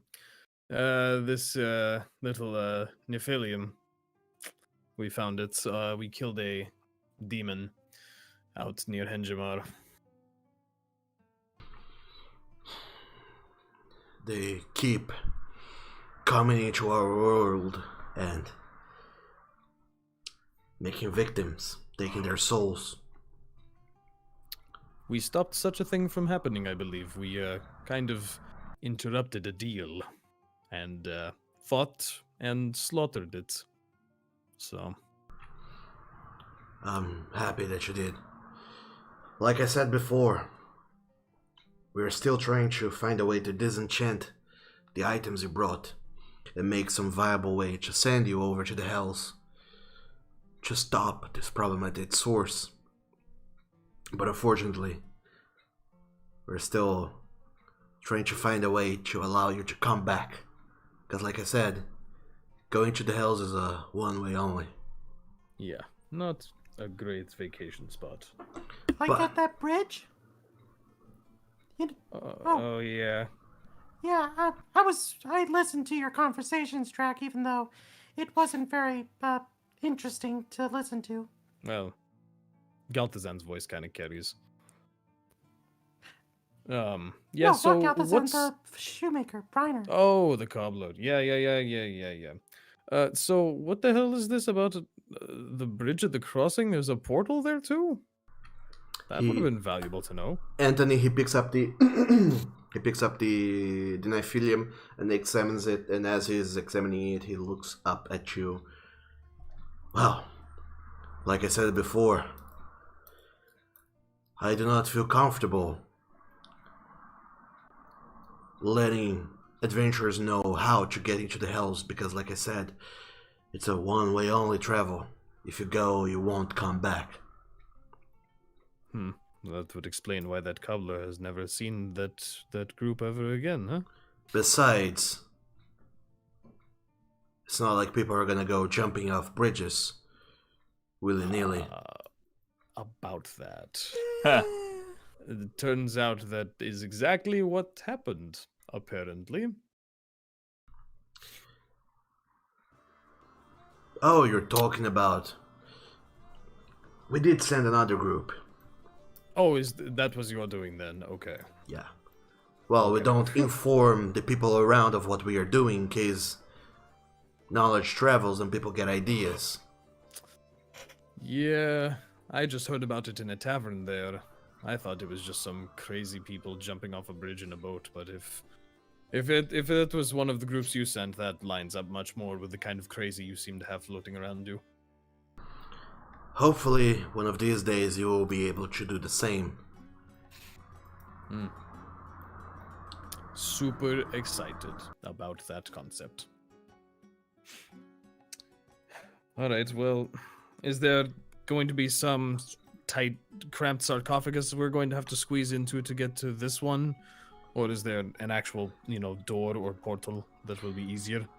This time around, it's gonna be much more comfortable, I would dare say. Oh, thank goodness. Nearby, there's a forest. There's a specific patch of this forest where there's a tree. At the base of this tree, there's a hole. Crawling through this hole leads you into the Feywild. And on the other side, there's an equal-looking tree with a similar-looking hole through which you can crawl and get back here. So you will be going there. Traveling to the Feywild as fast as you can. The intel that Coring had for us tells that whatever weapon Vane's group was seeking is by some mountains to the east. He didn't say much more, aside that they seem to be called Mount Gailey. So, as soon as you happen upon the Feywild, travel eastwards towards the mountains. And once you are there, intercept this group that Vayne has sent. Retrieve whatever it is that they have found and bring it back. Do not let them retrieve whatever it is that they have found. And all what we have said before about traveling to other planes still holds true.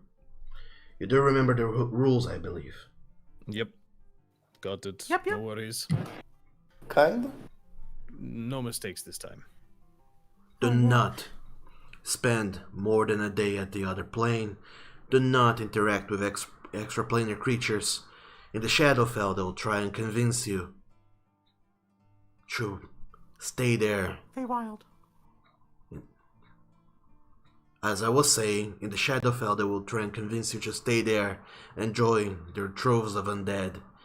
In the Feywild, though, they'll try and apply trickery, give you deals that binds you eternally into their servitude.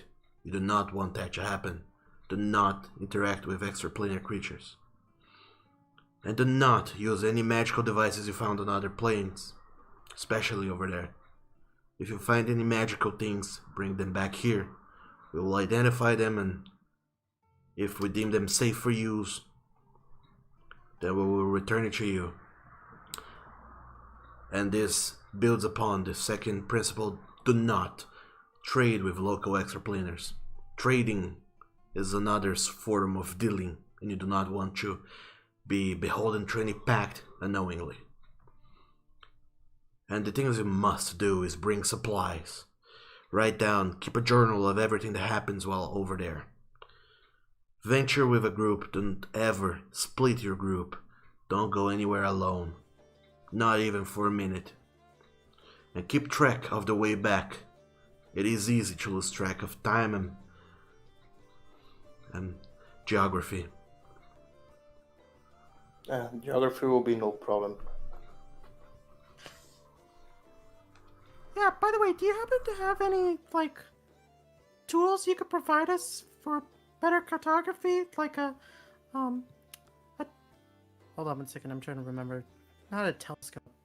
A spyglass?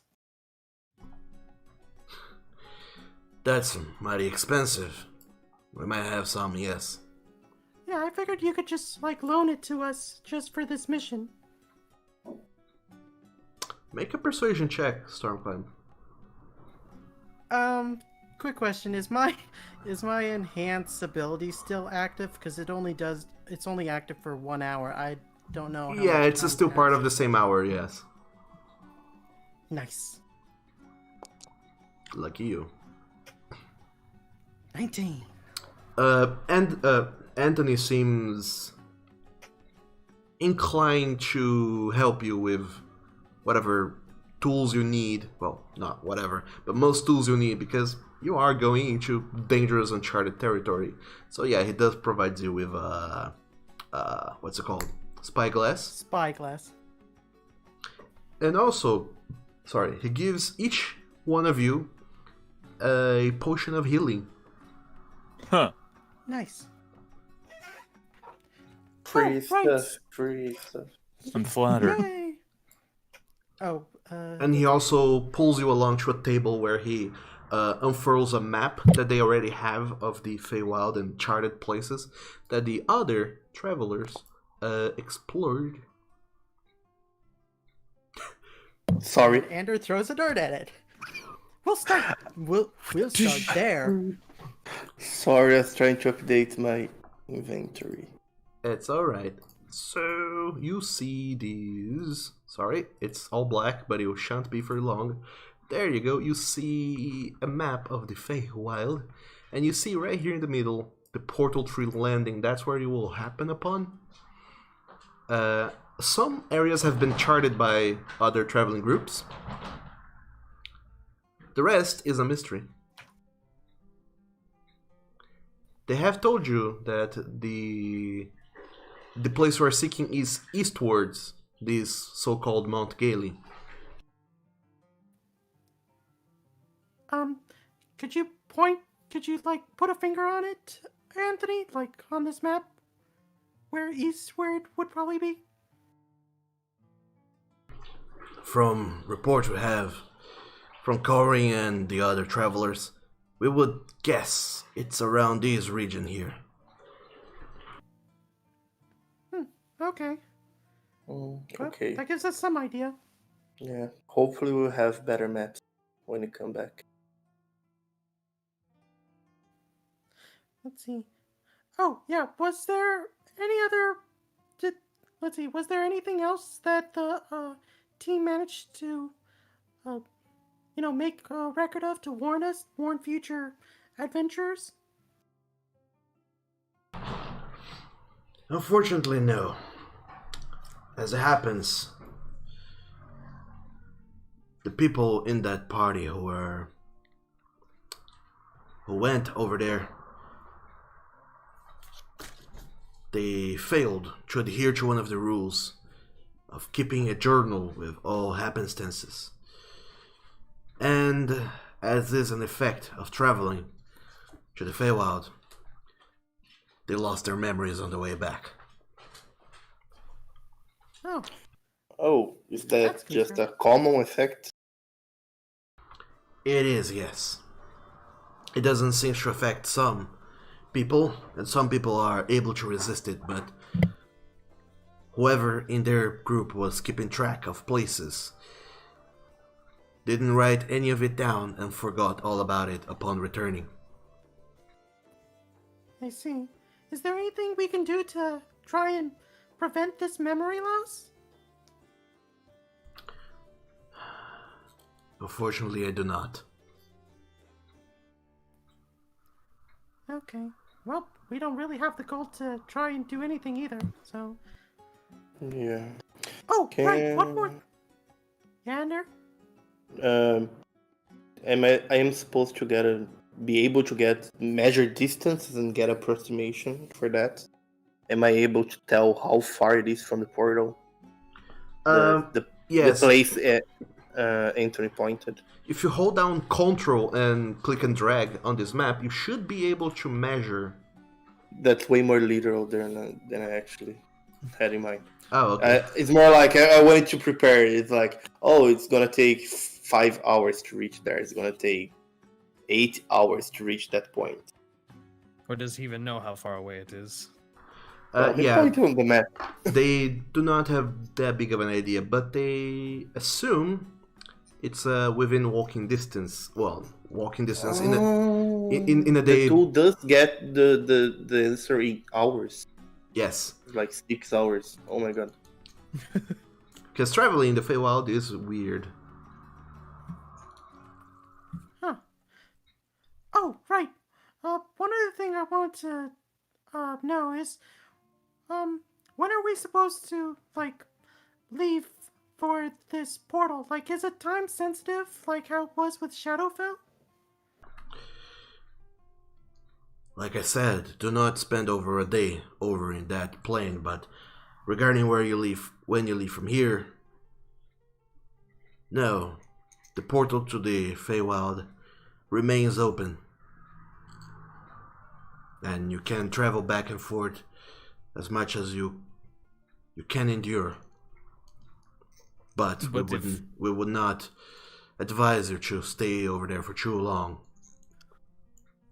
But if Vane's guys are already in there scouting, then we kind of don't have time to waste. Well, time moves a lot differently, doesn't it? Unless there's some weird time dilation effect, sure. We have reports from many travelers. Sorry. Travelers. Travelers! Traveler, no, come back. Come back, I need to talk to you.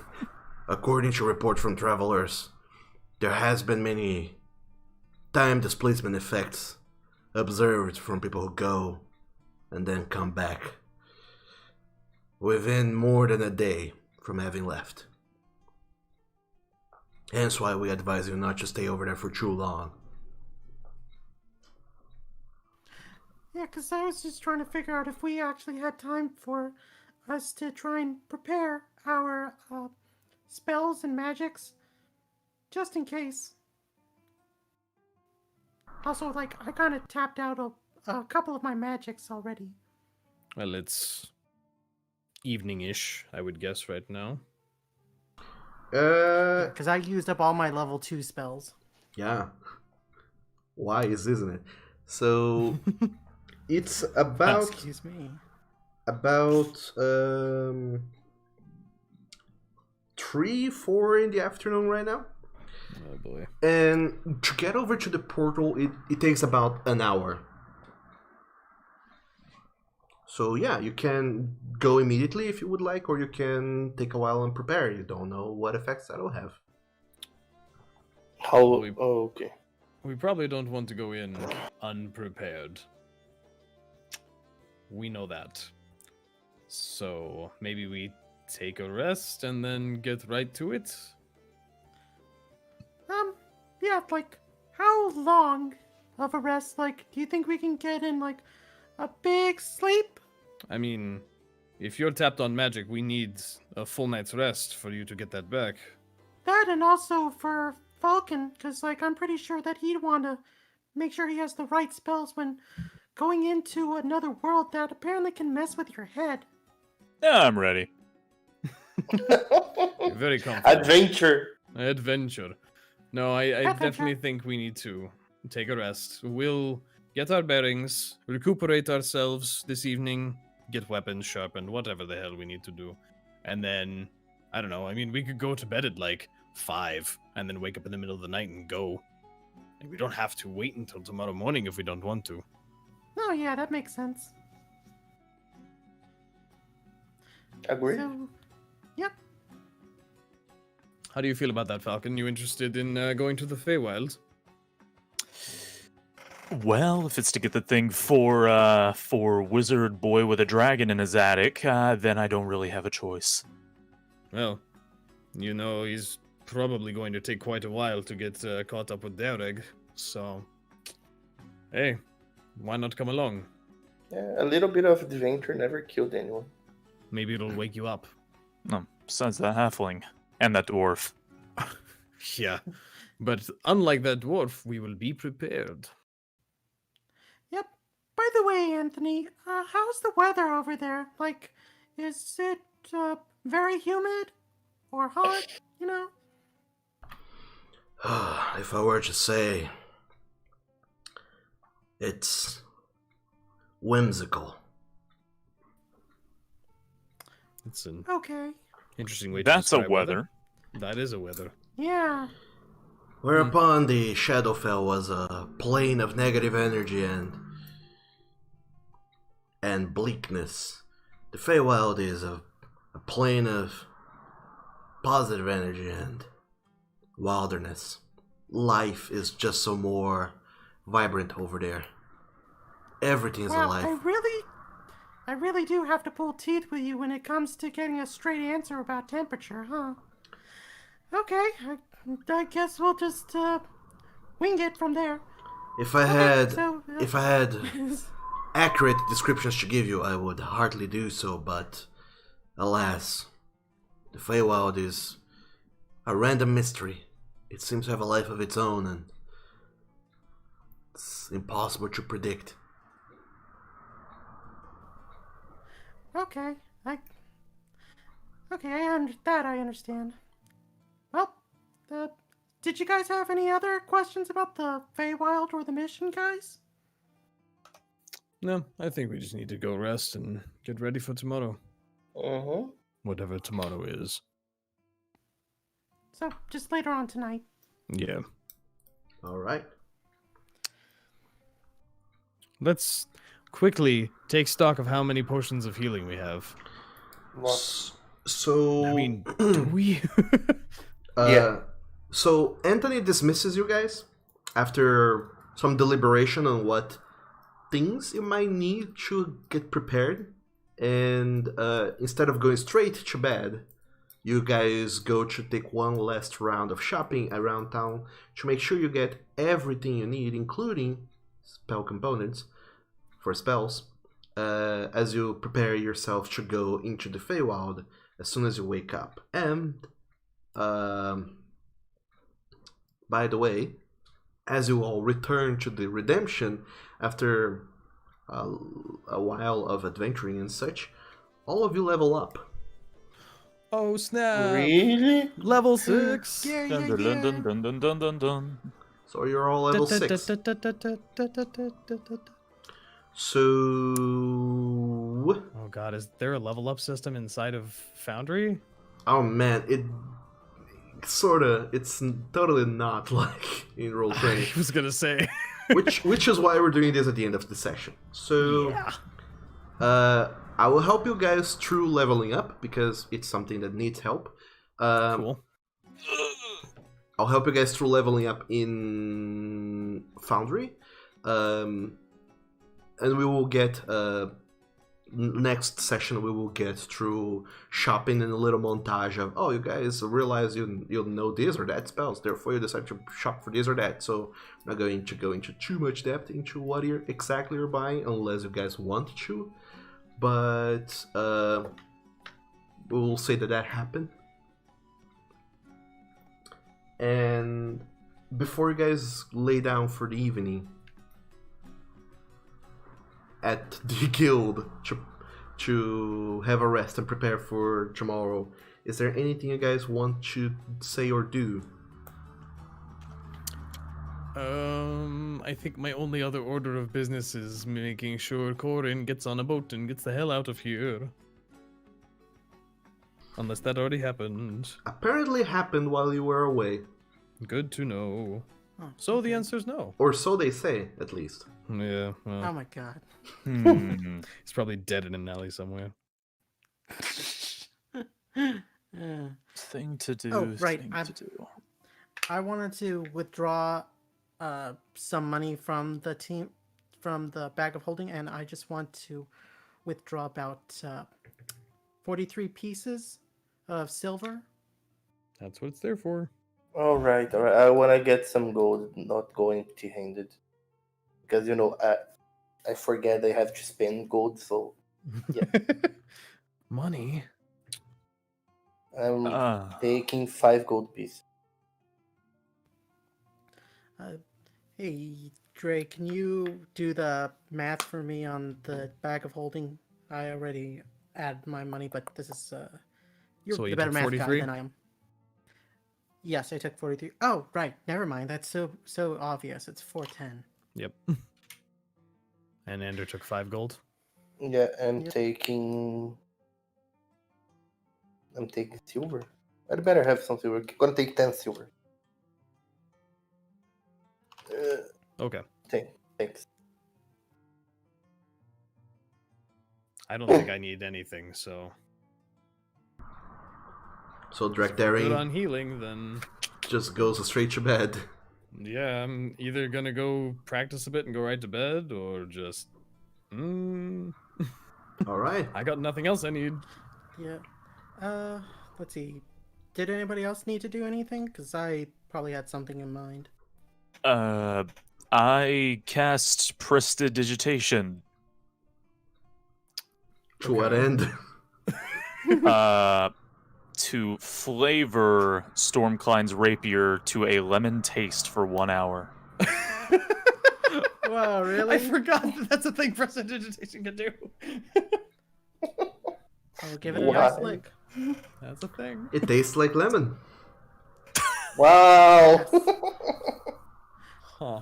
Thank Behold, you. my arcane make up. Hmm. Wow. This doesn't fully make up for the fact that you've been hinting that you might try to eat me.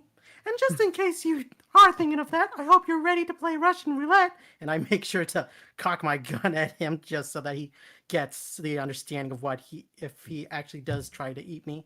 You two are. I don't know that you can I- can cock a revolver, but sure.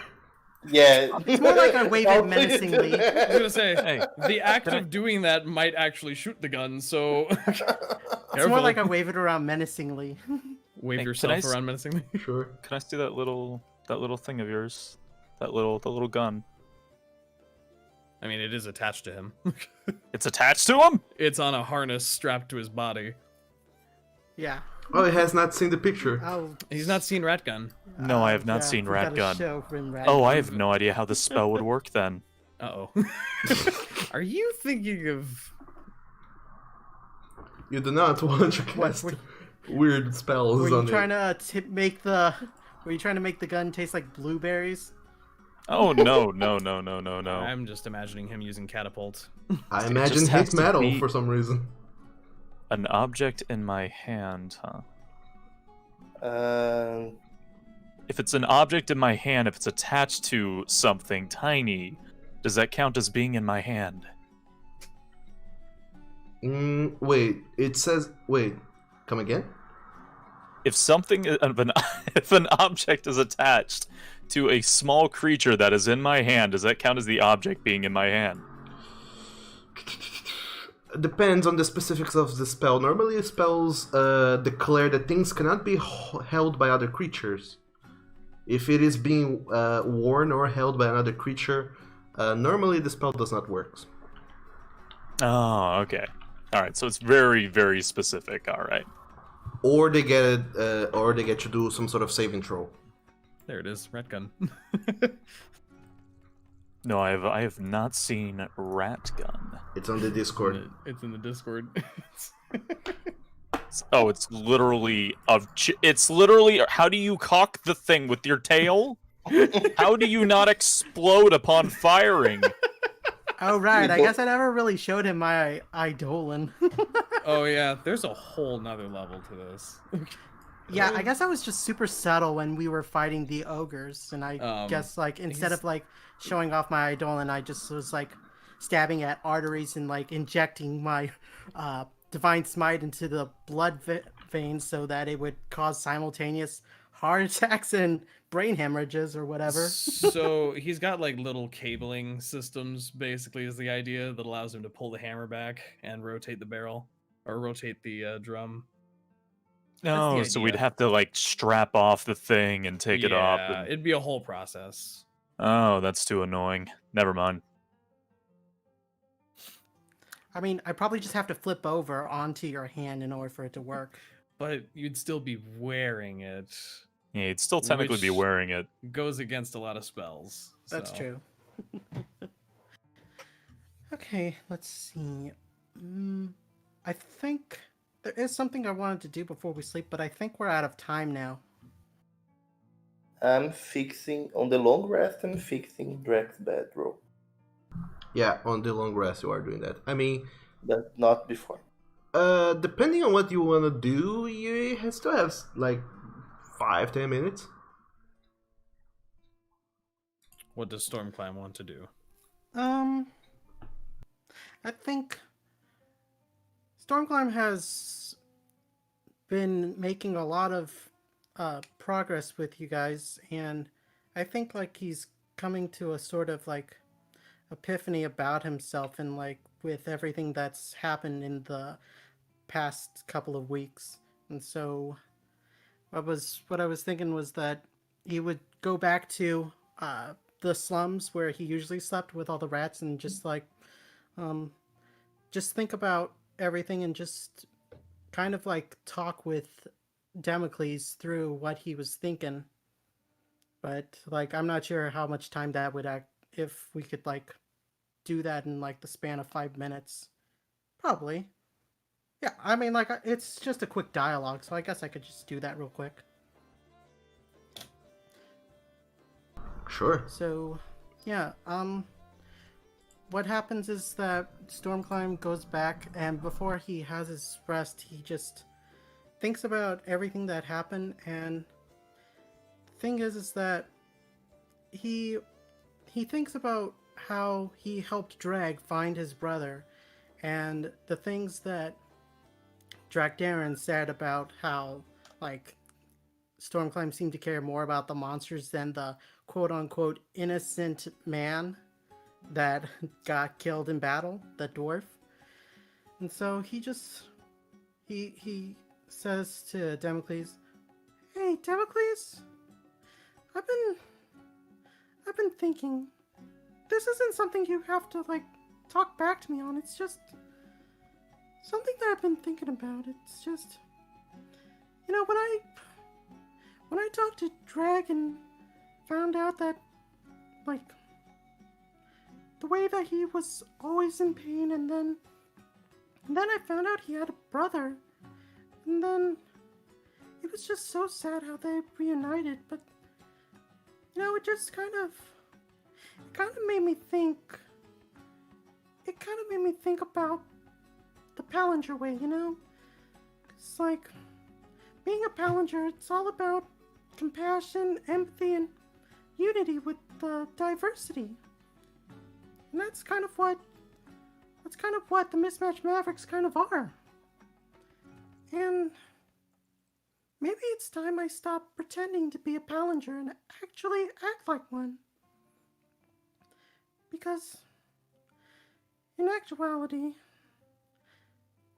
this magic, this power that Gavatar gave me, to be honest, I've kind of been holding myself back a little bit, because I'm just changing so much, and it scares me that this might change me forever. And what if I actually find Miguel? That's this guy that I'm looking for. He's very important to me, and it's just that if he finds me, what scares me the most is that he'll reject me. Because of that, I just can't help but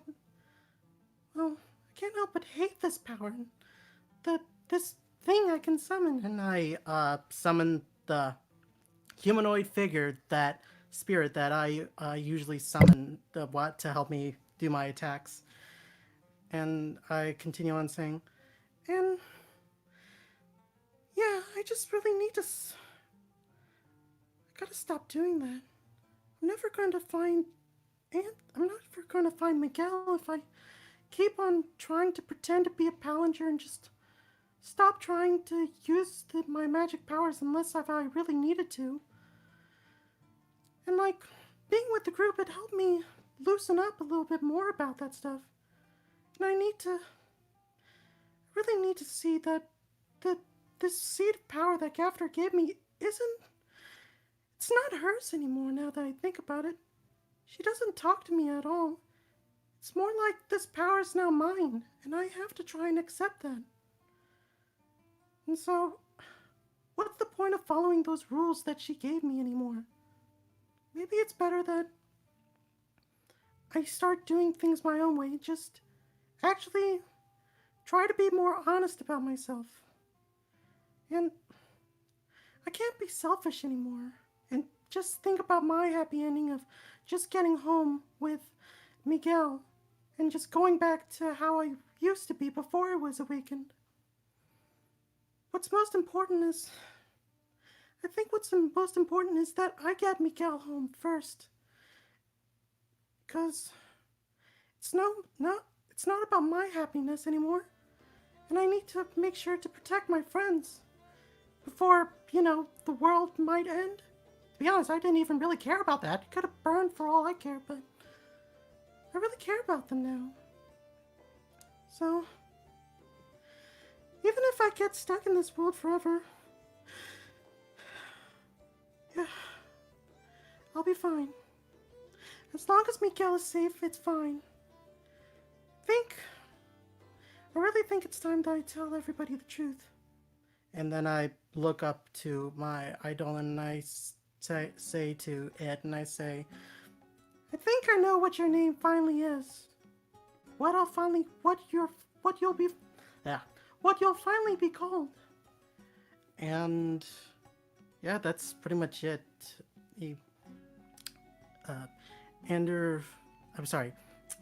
Stormclimb undergoes a metamorphosis that of both mental and apparently literal, because then his Eidolon starts to change and take on a more true form. And then Stormclimb goes to sleep, because now finally being more at ease and with himself and finally feeling confident, and it's like a weight came off his shoulders that for the first time since he's been to Redemption, he feels like a weight has come off his shoulders. And yeah, that's pretty much it. As you're saying all of this and to Damocles the sword, just looks at you, Stormclimb. Stormoku Rainbow. You cannot give something to people and expect them to put it to use in the ways you would want them to do. You have given much to your enchanter friend. He has given you a cursed item. Instead of keeping this power to yourself, you returned him home to his family. Oh, right. The divine work in mysterious ways, but no matter what they have planned for you, Stormoku Rainbow, it is what you do with this power that defines who you are and what your future is. You are now on a path that only you can decide. No divines, no mortals, only you, and only you, Stormoku Rainbow, can decide it. This power is yours. Yeah, you're right. This power is mine, and I'll make sure that I'll truly become the Palantir that I pretended to be, but now no more pretending. Now, Miguel will definitely... I know that even if he rejects me, I feel that he would be very proud of me. Yeah. Definitely going to be the pink Palantir for those guys.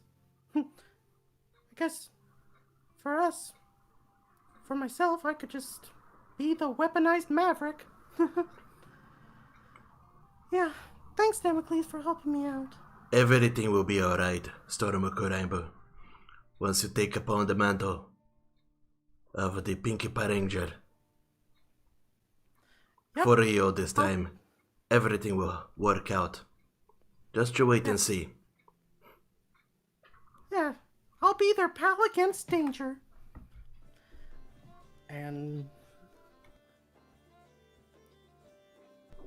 Stormclimb, along with Damocles and the Eidolon, the spirit that shows up whenever you're in danger or facing danger. All three of you, your little posse, goes on to find a place to sleep for the evening, as everyone else is still seeing to their own odds and ends, with Drakdarin making sure that he is completely prepared for the trials all of you will endure next time, and they're making sure that you're mentally preparing yourself for all the possible assaults you will face in the Feywild, and also making sure that the party is well supplied as the de facto quartermaster of the group. And Falcon, looking around the city to find all sorts of material components and spells that you might be needing to take and use upon this fight, or rather this expedition that will be happening next time once you all land in the Feywild. And that is where we're gonna end up for tonight, everyone.